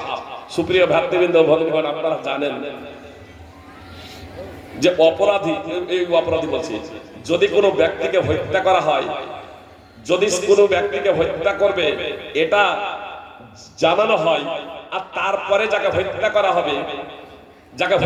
হবে তার কাছে যদি তাদের কোনো বাচ্চা সন্তান ছেলে মেয়ে যদি চলে যায় যারা তাকে হত্যা করবে, তাহলে যাকে হত্যা করবে সে কি সাধারণভাবে ওই ছেলেগুলোকে ছেড়ে দেবে? বোঝার প্রচেষ্টা করো। মনে করুন আমাকে কেউ বলল হত্যা করব, বুঝতে পেরেছেন, আমাকে বেঁধে রেখেছে হত্যা করার জন্য। আর যারা হত্যা করবে ওদের যদি একটা বাচ্চা আমার কাছে চলে আসে আর আমার কাছে অস্ত্র থাকে, তাহলে আমি হয় তাকে হত্যা করবো নইলে পণবন্দি করবো, তাই তো? সাধারণভাবে আমাদের সাধারণ বিবেক বলে যে আমি তাকে হত্যা করবো অথবা পণবন্দি করবো, যে আমি তো মারা যাবোই, তো বেটাকে শেষ করেই যাবো, ওদেরও সন্তানকে পারবো, আর না হলে পণবন্দি করবো, যে তোমরা যদি আমাকে যদি ছাড়ো তাহলে এই বাচ্চাকে আমি শেষ করে দেবো, তোমরা যদি আমাকে না ছাড়ো তাহলে এই বাচ্চাকে শেষ করে দেবো, অস্ত্রখানটা তার গলায় ধরে নেবো, পণবন্দি। কিন্তু না, খোবাইব যখন দেখলো বাচ্চার মায়ের চোখে মুখে আতঙ্কের ছাপ, তিনি বললেন তুমি আশ্বস্ত হয়ে যাও, ইনশাআল্লাহ আমি এই বাচ্চাকে হত্যা করবো না। তুমি কি ভেবেছো আমি বাচ্চাকে মেরে দেবো? কখনো না। ইনশাআল্লাহ আমি বাচ্চাকে হত্যা করবো না, বাচ্চাকে মারবো না। খোবাইব জানছেন তিনি মারা যাবেন, তাকে মেরে ফেলা হবে, তারপরেও তিনি তাদেরই সন্তান তাকে পণবন্দি পর্যন্ত করলেন না, মারা তো দূরের কথা, তার মাকে আশ্বস্ত করছেন তুমি আশ্বস্ত হয়ে যাও, তোমার অন্তর থেকে আতঙ্ক দূর করে দাও, আমি বাচ্চাকে ছেড়ে দেবো। বাচ্চার মায়ের চোখে মুখে আতঙ্কের ছাপ হওয়াটা স্বাভাবিক, কারণ তার উরুর উপরে বসে আছে বাচ্চা, আর তার এক হাতে আছে খুর, আর তার উরুতে বাচ্চা। খোবাইব রাদিয়াল্লাহু তাআলা আনহু আশ্বস্ত প্রদান করলেন ইনশাআল্লাহ আমি বাচ্চাকে মারবো না, হত্যা করবো না, তোমার অন্তর থেকে আতঙ্ক তুমি দূর করে দাও, বাচ্চা ছেড়ে দিলেন। ওই বাচ্চার মা বলছে, কথার প্রতি মনোযোগ দেবেন, বাচ্চার মা বলছে আল্লাহর কসম করে বলছি খোবাইবের মতো ভালো মানুষ আমি দেখিনি। আপনারা মনে মনে ভাববেন বা সবাই ভাববে যে বাচ্চাকে যখন মারলো না তো ভালো তো হবেই, শুধু এতটুকু ভালো নয়, এটা তো ভালোই। আগেই বলেছি আপনাদের, আবেগে কোনো কিছু করা যে করে দেয় সে মুসলমান না। আচার ব্যবহার তার কত ভালো, জেনে বুঝে সবকিছু করবে। নবী সাল্লাল্লাহু আলাইহি সাল্লাম যখন যুদ্ধে সাহাবাদের পাঠাতেন তখন বলতেন বাচ্চাকে শিশুকে হত্যা করবে না, বৃদ্ধাকে হত্যা করবে না, নারীদেরকে হত্যা করবে না, গাছ উপড়ে ফেলবে না, এই নির্দেশনা দিতেন। জি, আপনার সন্ত্রাসী জঙ্গি নির্মূল করতে গিয়ে রাসূল সাল্লাল্লাহু আলাইহি সাল্লাম সাহাবাদেরকে নির্দেশ দিতেন বাচ্চা কুচিকাকে তোমরা হত্যা করবে না। এরা হচ্ছে নিরপরাধের তো কোনো অপরাধ নাই। খোবাইব রাদিয়াল্লাহু তাআলা আনহুর উরুতে আছে এখন বাচ্চা, তিনি ছেড়ে দিলেন। ওই বাচ্চার মা বলছে আল্লাহর কসম করে বলছি খোবাইবের থেকে ভালো মানুষ দেখিনি। আগে যে বিষয়টা বলছেন সেই বিষয়টা শুনুন। খোবাইব প্রসঙ্গে ওই বাচ্চার মা বলছে আল্লাহর কসম করে বলছি খোবাইবের মতো ভালো লোক আমি দেখিনি। জেলে বন্দী আছে, লোহার শিকলে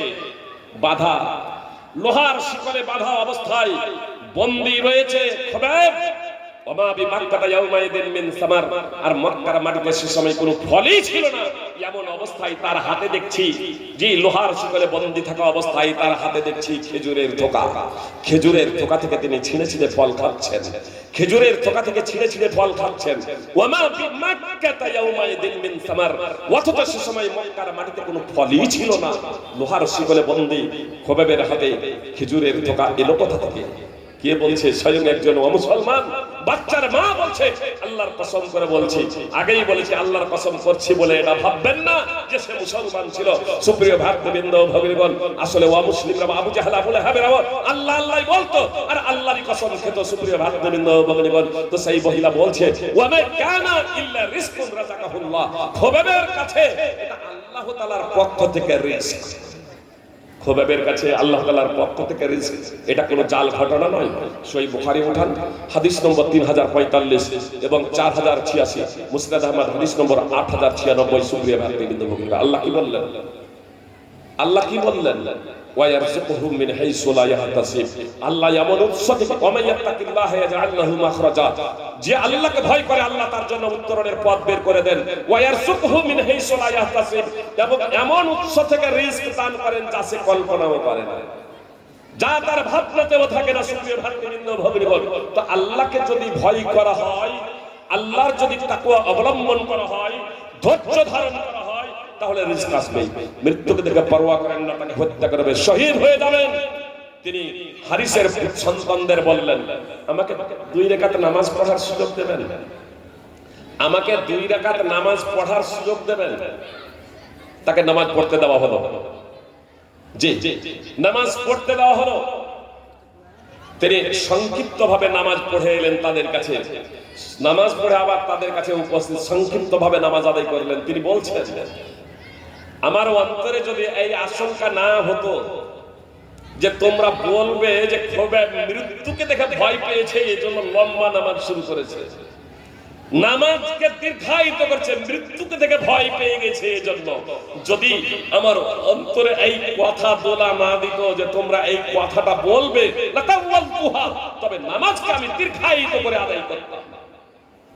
সহিহ বুখারী হাদিস। সুপ্রিয় ভ্রাতৃবৃন্দ ভগ্নীগণ, আর আজকে আমি আর আপনি নামাজের কিছু মূল্য বুঝি না, মূল্য বুঝি না।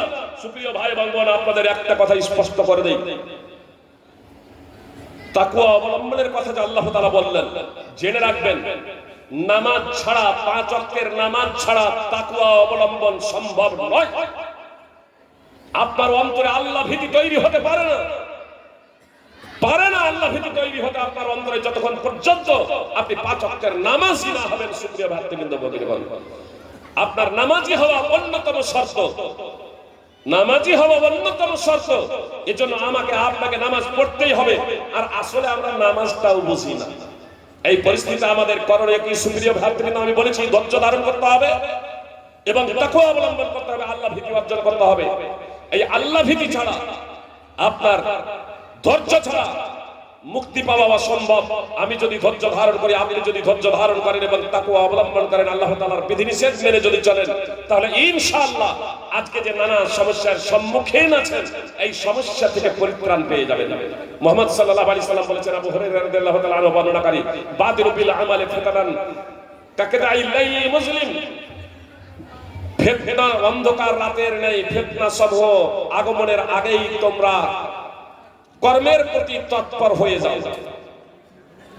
অন্ধকার রাতের নেই, ফিতনা সমূহ আগমনের পূর্বেই তোমরা কর্মের প্রতি তৎপর হয়ে যাও। কোরআন এবং সুন্নাহকে বাস্তবায়ন করো। ইউসবিহুর রাজুলু মুমিনা ওয়া ইউমসি কাফিরা, একটা মানুষ সকালে যদি ঈমানদার হয়, সন্ধ্যায় কাফির হয়ে যাবে। ওয়া ইউমসি মুমিনা আও ইউমসি মুমিনা ওয়া ইউসবিহু কাফিরা, সন্ধ্যায় যদি কেউ মুমিন থাকে তাহলে সে সকালে কাফের হয়ে যাবে। ওয়া ইয়াবিউ দীনহু বিআরাদিন মিনাদ দুনিয়া, এবং সে দ্বীনকে বিক্রি করবে পার্থিব ধন দৌলতের বিনিময়ে, পার্থিব সামগ্রীর বিনিময়ে, দুনিয়ার লোভে, দুনিয়ার বিনিময়ে, দুনিয়ার সম্পদের বিনিময়ে দ্বীন ধর্মকে বিক্রি করে দেবে। সুপ্রিয় ভ্রাতৃবৃন্দ ভগ্নীগণ, বলা যেতে পারে আজকে এই যুগে আমরা পদার্পণ করেছি। পরিত্রাণে সহিহ মুসলিমের হাদিস নম্বর 118, সুনানে তিরমিজি হাদিস নম্বর 2195। এজন্য আমাদেরকে ঘুমিয়ে থাকলে আর হবে না, আমাদের জাগ্রত হতে হবে, আমাদের জাগ্রত হতে হবে।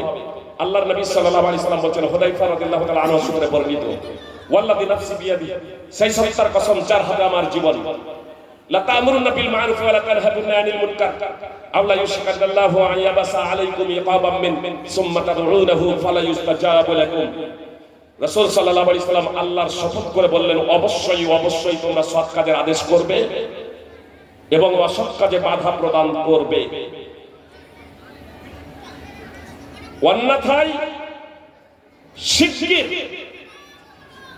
আল্লাহ নিজের পক্ষ থেকে তোমাদের উপরে শাস্তি প্রেরণ করবেন। তারপর তোমরা দোয়া করবে আর তোমাদের দোয়া কবুল করা হবে না। সুনানে তিরমিজি হাদিস নম্বর 2169, মুসনাদ আহমদ হাদিস নম্বর 23327।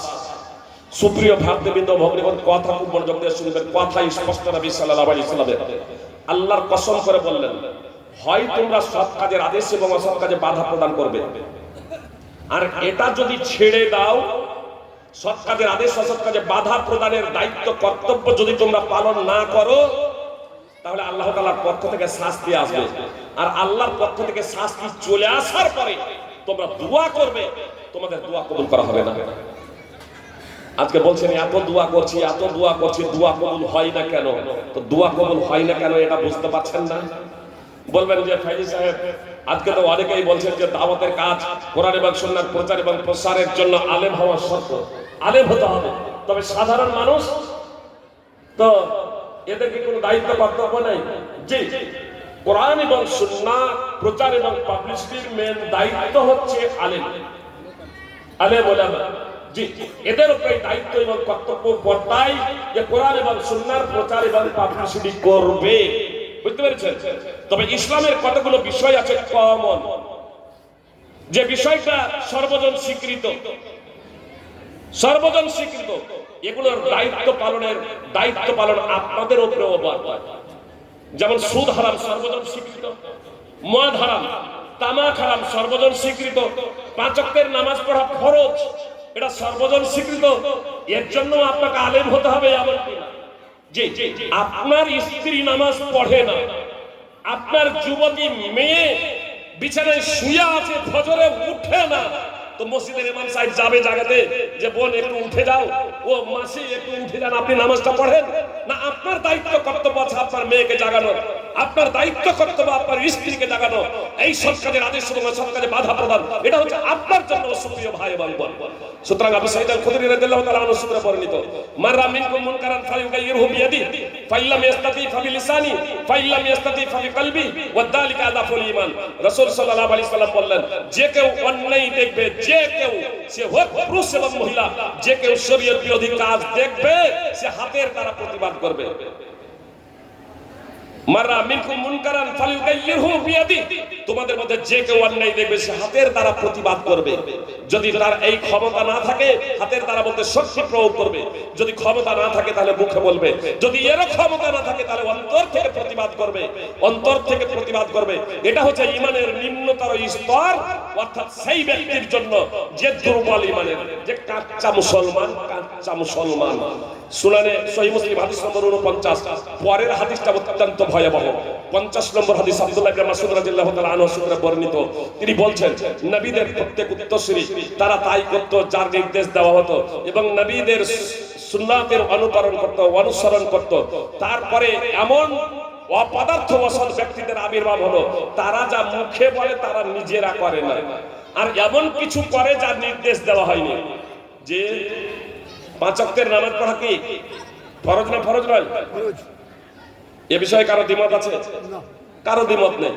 সিংহভাগ মানুষ নামাজ পড়ে না।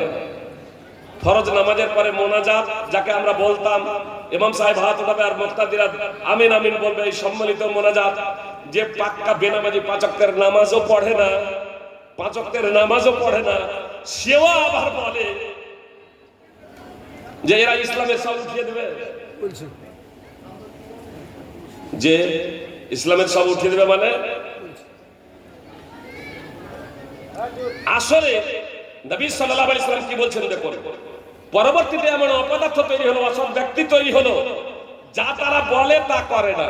ইসলামের কথা বলে কিন্তু নিজেরা ইসলাম মানে না, আর এমন কিছু করে যার নির্দেশ তাদের দেওয়া হয়নি।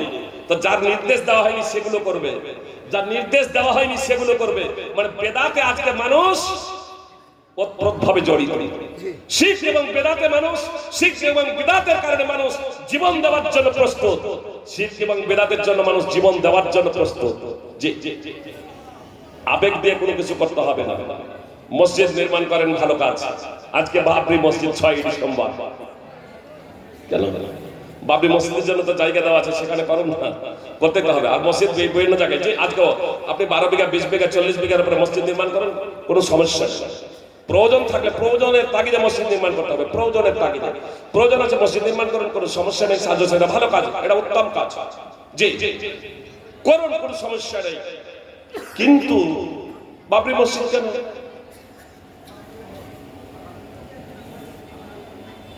কেউ যদি বলে মসজিদে হারাম এখানে নির্মাণ করবো, তবুও আমরা প্রতিবাদ করবো আলেম সমাজ। মসজিদে হারাম কেন? আপনি মসজিদ নির্মাণ করুন। কেউ যদি বলে মসজিদে নববী তৈরি করবো, মসজিদে নববী কেন? আরে মসজিদে নববী তো আসলে ধর্মকে নিয়ে আমাদের রাজনীতি করা কাম্য নয়। কথা খুব মনোযোগ দিয়ে শুনুন, আর আবেগে ভাসবেন না। মসজিদ নির্মাণ করা পাপ কাজ, আবার মসজিদ নির্মাণ করা পাপও কাজ। সূরা তাওবা উঠান, মুহাম্মদ সাল্লাল্লাহু আলাইহি সাল্লাম মসজিদ নির্মাণ করেছেন, নির্মাণের জন্য উৎসাহ প্রদান করা হয়েছে। আবার মুহাম্মদ সাল্লাল্লাহু আলাইহি সাল্লাম সাহাবাদের দিয়ে মসজিদ ভেঙেও দেননি, সাহাবাদের দিয়ে মসজিদ ভেঙেও দিয়েছেন। তো যেমন মসজিদ নির্মাণ করা পাপ, মসজিদ নির্মাণ করা নেকির কাজ, আবার মসজিদকে ভেঙে দেওয়া নেকির কাজ। তাহলে কোন মসজিদ ভেঙে দেওয়া নেকির কাজ, আর কোন মসজিদ নির্মাণ করা, কোন মসজিদ ভেঙে দেওয়া নেকির কাজ, আর কোন মসজিদ নির্মাণ করা নেকির কাজ, এই বিষয়টা আগে আপনাকে নির্মাণ করার আগে বা ভাঙার আগে আপনাকে জানতে হবে। আল্লাহ তাআলা আমাদেরকে সঠিক বুঝ দান করেন। সুপ্রিয় ভাতৃবৃন্দ ও ভগ্নীগণ, আমি আপনাদেরকে যে বিষয়টা বোঝাতে চাচ্ছিলাম তা হলো এই, যে আমাদেরকে এই বিপদের সময় আবেগ দিয়ে কোনো কিছু করলে হবে না। এই বিপদের সময় আমাদেরকে যথাযথভাবে কোরআন এবং সুন্নাহর জ্ঞান অর্জন করতে হবে, আর কোরআন এবং সুন্নাহর জ্ঞান অর্জন করে তার বাস্তবায়ন করতে হবে সাধ্যমতো। আমি আপনাদের বলছিলাম যে আল্লাহ সম্পর্কে আমাদের পরিচিতি নেই বলেই আজকে আমাদের এই অবস্থা।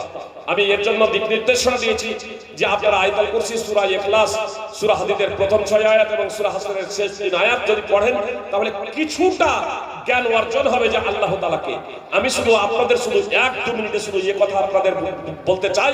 সুপ্রিয় ভাতৃবৃন্দ ভগ্নীগণ, বিজ্ঞানীরা জানাচ্ছেন, বিজ্ঞানীদের তথ্য অনুযায়ী আমরা অবগত আছি যে এই যে বিশাল পৃথিবী, এই বিশাল পৃথিবী থেকে ও সূর্য কত বড়? 13 লক্ষ গুণ বড়। সূর্য আমরা বিশ্বাস করি তো বিশাল বড়, যে বিজ্ঞান বলছে 13 লক্ষ গুণ বড়। জি, সেটা কিছু কম বেশি হতে পারে। তাহলে সূর্য যে বিশাল বড়, পৃথিবী থেকে প্রায় 13 লক্ষ গুণ বড় বিজ্ঞান আমাদেরকে জানাচ্ছে। বিজ্ঞান আমাদেরকে আরো জানাচ্ছে বেটেলজিউস নামে একটা নক্ষত্র আছে, সূর্য থেকেও 764 গুণ বড়। আবার কেউ কেউ লিখেছে বেটেলজিউস সম্পর্কে যে 33 কোটি গুণ বড়। তো যদি কমটাও ধরে নি, সূর্য থেকে 764 গুণ বড়, আর সেই সূর্য হচ্ছে পৃথিবী থেকে 13 লক্ষ গুণ বড়। বিজ্ঞানীরা জানাচ্ছেন মহাবিশ্বে, মহাকাশে আরো অনেক বড় বড় নক্ষত্র রয়েছে, অগণিত। সপ্তখণ্ড আসমান, গ্রহ, নক্ষত্র, পৃথিবী, যা কিছু আছে সবকিছুরই আদি স্রষ্টা হলেন মহান আল্লাহ তাআলা, চিরঞ্জীব শাশ্বত। সেই মহান আল্লাহ তাআলা কত বড় জানেন? আয়াতুল কুরসিতে আল্লাহ তাআলার কুরসি প্রসঙ্গে এতটুকু উল্লেখ আছে যে আল্লাহ তাআলার কুরসি আসমান সমূহ এবং পৃথিবীকে পরিবেষ্টন করে আছে। আল্লাহ তাআলার কুরসি এত বড় যে সেই কুরসিটা আসমান সমূহ এবং পৃথিবী অর্থাৎ সমস্ত সৃষ্টিকে পরিবেষ্টন করে আছে। কুরসিটা কি জানেন? মুফাসসিরিনে কিরাম লিখছেন, ইবনে আব্বাস রাদিয়াল্লাহু তাআলা আনহু সূত্রে বর্ণিত আছে যে কুরসিটা হচ্ছে আল্লাহ তাআলার পায়ের পাতা রাখার জায়গা। কুরসিটা হচ্ছে আল্লাহ তাআলার পায়ের পাতা রাখার জায়গা। আল্লাহর কুরসি হচ্ছে আল্লাহ তাআলার পায়ের পাতা রাখার জায়গা। আর আল্লাহ তাআলা আরশে আরোহণ করেছেন, যেমন আল্লাহ তাআলা বলেন আর রহমান আলাল আরশি ইস্তাওয়া, সূরা তোহা 20 নম্বর সূরার 5 নম্বর আয়াতে। তো আল্লাহ আরশে আরোহণ করেছেন, আর আল্লাহর পায়ের পাতা রাখার জায়গাটা হচ্ছে কুরসি। আর কুরসি আসমান সমূহ এবং পৃথিবীকে পরিবেষ্টন করে আছে, তাহলে আরশ কত বড়, আর সেই মহান আল্লাহ তাআলা কত বড়। সুপ্রিয় ভাই এবং বোন, আল্লাহ সম্পর্কে যদি আমার আপনার সঠিক ধারণা যদি তৈরি হয়ে যায়, তাহলে আমি এবং আপনি আল্লাহ তাআলার আদেশ বাস্তবায়নের শিথিলতা প্রদর্শন করতে পারি না। নবী এবং রাসূলগণ তারা বুঝেছিলেন আল্লাহকে, আল্লাহ সম্পর্কে তারা অবগত হয়েছিলেন, আল্লাহর পরিচয় সম্পর্কে জানতেন। সাহাবারা বুঝেছিলেন, ফলে তারা পাপ কাজ করতে ভয় করতেন, ছোট ছোট পাপ কাজ করতে তারা ভয় করতেন। সুপ্রিয় ভাই এবং বোন, মুহাম্মদ সাল্লাল্লাহু আলাইহি সাল্লাম, শুধু একটা হাদিস আপনাদের সামনে বলি। মুহাম্মদ সাল্লাল্লাহু আলাইহি সাল্লামের অগ্র পশ্চাতের গুনাহা, আগের পরের গুনাহা, সূরা ফাত 48 নম্বর সূরার 2 নম্বর আয়াত অধ্যয়ন করবেন। মুহাম্মদ সাল্লাল্লাহু আলাইহি সাল্লামের আগের পরে গুনাহা, তারপরে মুহাম্মদ সাল্লাল্লাহু আলাইহি সাল্লাম আল্লাহ তাআলার কত ইবাদত করতেন জানেন? সহিহ বুখারী মুগিরা এবং আয়েশা রাদিয়াল্লাহু তাআলা আনহা থেকে হাদিস বর্ণিত আছে, এত দীর্ঘ সময় ধরে নামাজ আদায় করতেন, রাতে কিয়ামুল লাইল করতেন, তাহাজ্জুদের নামাজ পড়তেন। মুগিরার বর্ণনায় আছে হাত্তা তারিমা কাদেমা, নবী সাল্লাল্লাহু আলাইহি সাল্লামের পা দুখানা ফুলে যেত। আর আয়েশার বর্ণনায় আছে হাত্তা তাতাফাত্তারা কাদামা, নবী সাল্লাল্লাহু আলাইহি সাল্লামের পদ যুগল ফেটে যেত। আয়েশা রাদিয়াল্লাহু তাআলা আনহা বলছেন, আল্লাহ রাসূল সাল্লাল্লাহু আলাইহি সাল্লাম, আপনি এত কষ্ট করেন কেন? আপনার তো আগের পরের সব গুনাহ মাফ। তো নবী সাল্লাল্লাহু আলাইহি সাল্লাম বলেছিলেন, আফালা উহিব্বু আন আকুনা আবদান শাকুরা, আমি কি আল্লাহ তাআলার কৃতজ্ঞশীল বান্দা হব না? একদা রাসূল সাল্লাল্লাহু, বুখারী মুসলিমের হাদিস, একদা রাসূল সাল্লাল্লাহু আলাইহি সাল্লাম মা আয়েশার কাছে আছে। আল্লাহ রাসূল সাল্লাল্লাহু আলাইহি সাল্লামের স্ত্রীদের মধ্যে একমাত্র আয়েশাই ছিলেন কুমারী, তার বিছানায় আছেন। রাত, গভীর রাত্রে আয়েশাকে বলছেন, ইয়া আয়েশা জারিনি আতাবাদুল লাইলাতা লিরাব্বি, আয়েশা তুমি আমাকে ছাড়ো, আমি আমার প্রতিপালকের জন্য এই মুহূর্তে ইবাদত করব।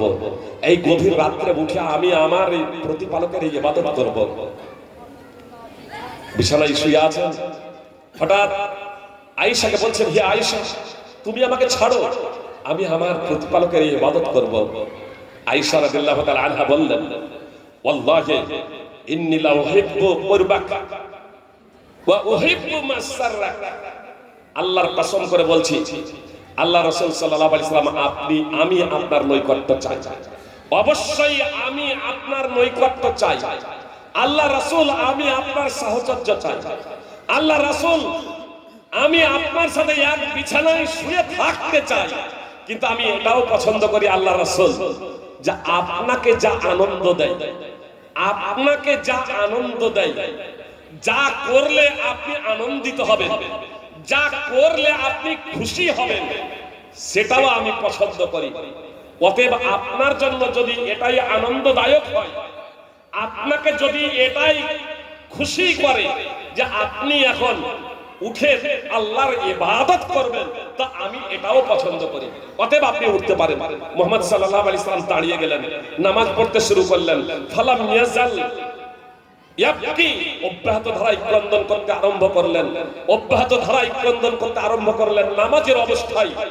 হাত্তা বাল্লা লিহিয়াতুহু, অবশেষে মুহাম্মদ সাল্লাল্লাহু আলাইহি সাল্লামের দাড়ি ভিজে গেল, দাড়ি ভিজে গেল। ফালাম ইয়াজাল ইয়াবকি, আবার মুহাম্মদ সাল্লাল্লাহু আলাইহি সাল্লাম ক্রন্দন করে যাচ্ছেন। মা আয়েশা রাদিয়াল্লাহু তাআলা আনহা বলছেন, নবী সাল্লাল্লাহু আলাইহি সাল্লামের অশ্রু দ্বারা মাটি সিক্ত হয়ে গেল, মাটি ভিজে গেল। ফজরের সময় হলে বিলাল রাদিয়াল্লাহু তাআলা আনহু এসে আযান দিতে শুরু করলেন। আযান দিয়ে দেখছেন বিলাল রাদিয়াল্লাহু তাআলা আনহু যে রাসূল সাল্লাল্লাহু আলাইহি সাল্লামের অশ্রু ঝরছে, অশ্রু ঝরছে, ক্রন্দন করছেন। বিলাল রাদিয়াল্লাহু তাআলা আনহু বলছেন, আল্লাহ রাসূল আপনার আগের পরের সব গুনাহ মাফ, আগের পরের সব গুনাহ মাফ, এত ক্রন্দন করেন কেন আল্লাহর ইবাদতে? আল্লাহর ভয়ে আপনি এত ক্রন্দন করেন কেন? তো নবী সাল্লাল্লাহু আলাইহি সাল্লাম বললেন, আফালা উহিব্বু আন আকুনা আবদান শাকুরা, আমার অগ্র পশ্চাতের গুনাহ মাফ ঠিক আছে, আমি কি কৃতজ্ঞশীল বান্দা হওয়াকে পছন্দ করব না? যে মহান আল্লাহ তাআলা আমার আগের পরের সব গুনাহ মাফ করে দিয়েছেন, সেই মহান আল্লাহ তাআলার কৃতজ্ঞশীল বান্দা হওয়া কি আমি পছন্দ করব না? তারপরে মুহাম্মদ সাল্লাল্লাহু আলাইহি সাল্লাম বললেন, ওয়াইলুল লিমান কারাহা ওয়ালাম ইয়াতাফাক্কার ফিহা, কোরআনের আয়াত পড়বে। মুহাম্মদ সাল্লাল্লাহু আলাইহি ওয়াসাল্লাম তার আগে বলেছেন যে আমার উপরে কোরআনের আয়াত অবতীর্ণ হয়েছে, যে আয়াত পড়বে অথচ এই আয়াত নিয়ে চিন্তা ভাবনা করবে না, তার জন্য ধ্বংস। কোরআনের আয়াত পড়বে অথচ চিন্তা ভাবনা করবে না, তার জন্য ধ্বংস। তারপরে কোরআনের আয়াত তেলাওয়াত করলেন সূরা আলে ইমরান 3 নম্বর সূরার 190 নম্বর আয়াত, কোন বর্ণনায় আছে 190 এবং 191 নম্বর আয়াত। সহিহ ইবনে হিব্বান হাদিস নম্বর 620, যেখানে রয়েছে ইন্না ফি খালকিস সামাওয়াতি ওয়াল আরদি ওয়া ইখতিলাফিল লাইলি ওয়ান নাহার লাআয়াতিন লিউলিল আলবাব, নিশ্চয় আসমান সমূহ এবং পৃথিবীর সৃষ্টিতে এবং দিবারাত্রির বিবর্তনে বুদ্ধিজীবীদের জন্য রয়েছে অনেক নিদর্শন। আল্লাহ বলছেন কিতাবুন আনসালনাহু ইলাইকা মুবারাকুন লিয়াদাব্বারু আয়াতিহি ওয়া লিয়াতাযাক্কারা উলুল আলবাব। এই কিতাব মুহাম্মদ সাল্লাল্লাহু আলাইহি ওয়াসাল্লাম তোমার প্রতি আমি অবতীর্ণ করেছি, এই কিতাব বরকতময় কিতাব, যাতে বুদ্ধিজীবীরা এই পবিত্র কোরআন নিয়ে আয়াত সমূহ নিয়ে গবেষণা করে, চিন্তা ভাবনা করে, ওয়া লিয়াতাযাক্কারা উলুল আলবাব, এবং বুদ্ধিজীবীরা উপদেশ গ্রহণ করে।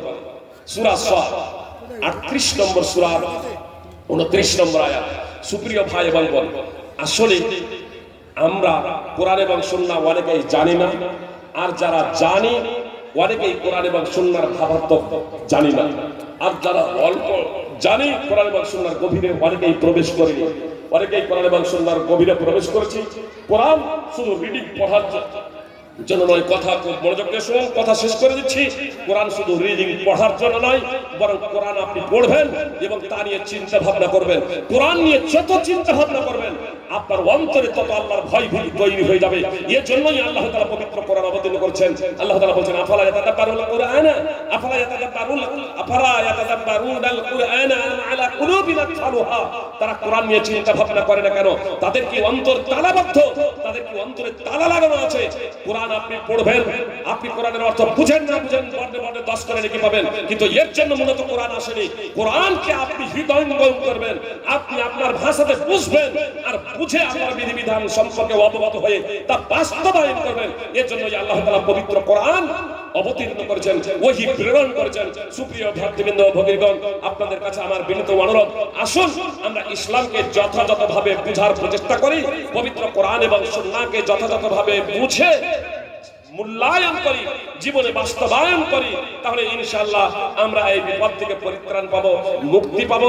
শেষ কথা এই কথাই বলছি যে আসুন কোরআন এবং সুন্নাহ কোনো কিছু করার আগে, কোনো কিছু বলার আগে সেই বিষয় সম্পর্কে আমরা আগে যথার্থ জ্ঞান অর্জন করি, সেই বিষয় সম্পর্কে আমরা ভালোভাবে জানি। যারা সাধারণ মানুষ আছেন, আমাদের মসজিদে ইমাম আছেন, আলহামদুলিল্লাহ এই মসজিদের দুজন ইমাম এখানে পঠন করেন, দাস দেন, শিক্ষা দেন। সুপ্রিয় ভাতৃবৃন্দ ভগীরগণ, আপনারা তা শুধু শুনুন, আপনারা শিখুন, জানুন।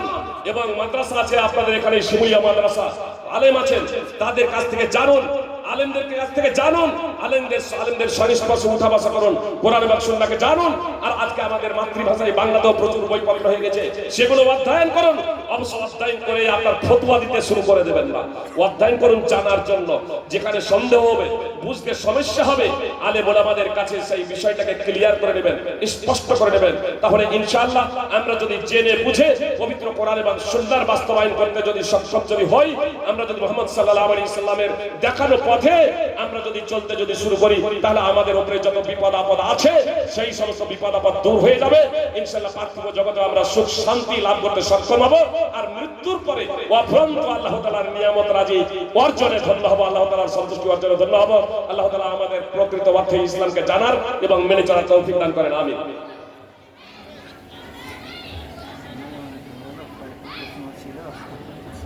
গুরুত্বপূর্ণ শুধু একটা দেন, ওর মধ্যে যা গুরুত্বপূর্ণ আছে শুধু একটা দেন, প্রশ্ন তো অনেক হয়।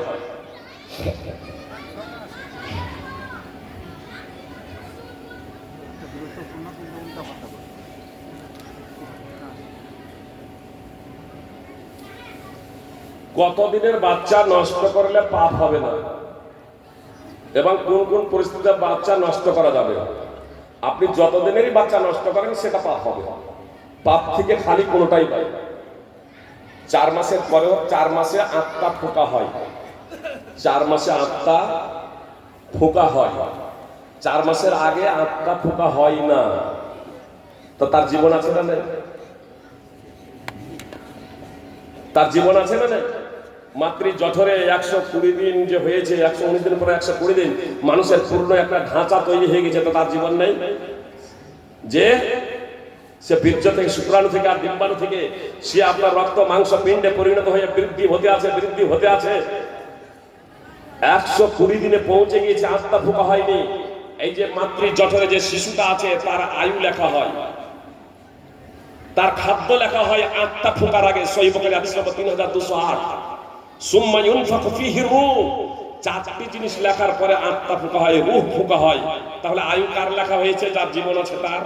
ওই যে মাতৃ জঠরে যে শিশুটা ছিল তার জীবন যে ছিল, ওই শরীরের ওই জীবন, শরীর জীবন আলাদা আর আত্মা আলাদা, রূহ আলাদা আর শরীর আলাদা। এই শরীরে আপনার 3টা জিনিস আছে, শরীর আছে, জীবন আছে, আত্মা আছে। বিস্তারিত আলোচনা করার সময় নেই, শুধু আপনাদের এতটুকু বলি, ঘুমন্ত অবস্থায় আপনারা দেখেছেন মানুষের শরীর আছে আর তার জীবন আছে। শ্বাস প্রশ্বাস চলে না? চলে না?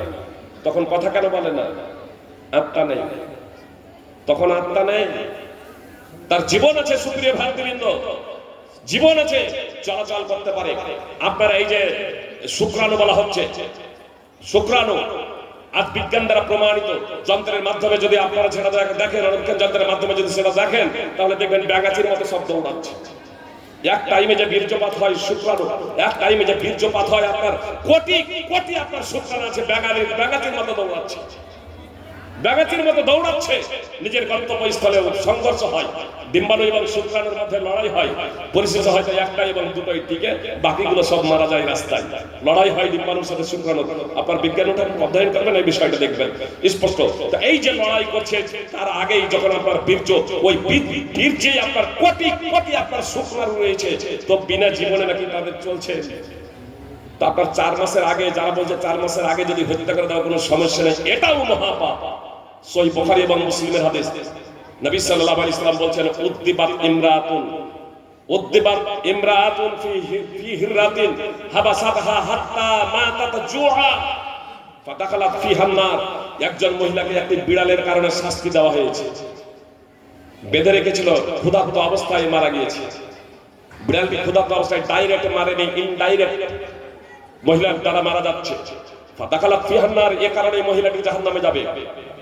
ইমাম নওয়াবী রাহিমাহুল্লাহ সহিহ মুসলিমের ভাষ্যকার তিনি বলছেন, এই মহিলাটি মুসলমান ছিল, তার কারণ সে যদি কাফের হতো, নাস্তিক হতো, মুশরিক হতো, অমুসলিম হতো, তো জাহান্নামে যাওয়ার জন্য তার অমুসলিম হওয়াই যথেষ্ট ছিল, নাস্তিক মুশরিক কাফের হওয়াই যথেষ্ট ছিল।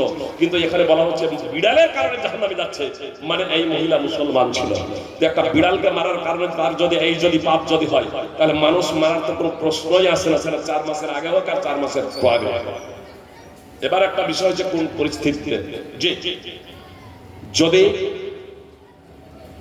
ওলামায়ে কেরাম যে বিষয়টা বলেছেন যে পেটে বাচ্চা এসেছে, 4 মাস এখনো হয়নি, যে হয়তো সিজার হয়েছে, আর 1 মাস 2 মাস যেতে না যেতে আবার পেটে এরকম সন্তান এরকম চলে এসেছে, আর মায়ের শরীরও অত্যন্ত শোচনীয়, অত্যন্ত দুর্বল একবার বাস্তবে, তাহলে ভালো ডাক্তার, একাধিক ভালো ডাক্তারের পরামর্শ অনুযায়ী যদি সেটা যদি হয় মায়ের জীবন বাঁচানোর লক্ষ্য এবং উদ্দেশ্যে, সেটা স্বতন্ত্র ব্যাপার, ওলামায়ে কেরামদের ফতোয়া আছে, তাহলে সেই ক্ষেত্রেই সেটা বৈধ। আর সাধারণভাবে আপনার বাচ্চা এসেছে, সে সিজার হোক বা সাধারণ এরকম হোক, আপনার বাচ্চা এসেছে, বেশি বাচ্চা হয়ে যাবে বলে আপনি এরকম হত্যা করে দিয়েছেন, কি করে খেতে দেবো, তো এটা জানবেন এক প্রকারের এটা শিরক এবং এটা জঘন্যতম অপরাধ, মহাপাপ।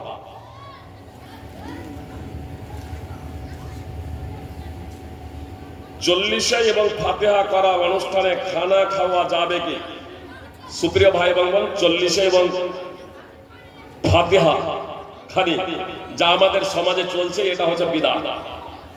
শরীয়তে এর কোনো ভিত্তি নাই, তো বেদাতি কাজে যাওয়া যাবে না, বেদাতি কাজে অংশগ্রহণ করা যাবে না। আল্লাহ তাআলা বলছেন, ওয়ালা তাআওয়ানু আলাল ইসমি ওয়াল উদওয়ান, পাপ কাজে এবং সীমালঙ্ঘনে তোমরা পরস্পরকে সাহায্য সহযোগিতা করো না।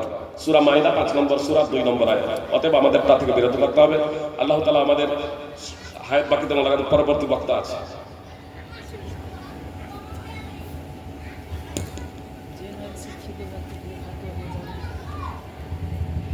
জেনারেল শিক্ষিত ব্যক্তি দ্বারা ফতোয়া নেওয়া যাবে কি যাবে না? আপনাদের শুধু এতটুকু বলি, অপারেশন কার কাছে করবেন? গোল্ড ব্লাডার পাথর হয়েছে, অপারেশন কার কাছে করবেন? কসাইয়ের কাছে করলে হবে না? যে জেনারেল বিষয়ে, পার্থিব বিষয়ে আমাদের জ্ঞান আছে, আর শরীয়তের বিষয়ে আমাদের জ্ঞান নেই। আল্লাহ আমাদের হেফাজত করো। প্রশ্নকারীরও প্রশ্ন করা ঠিক নয়,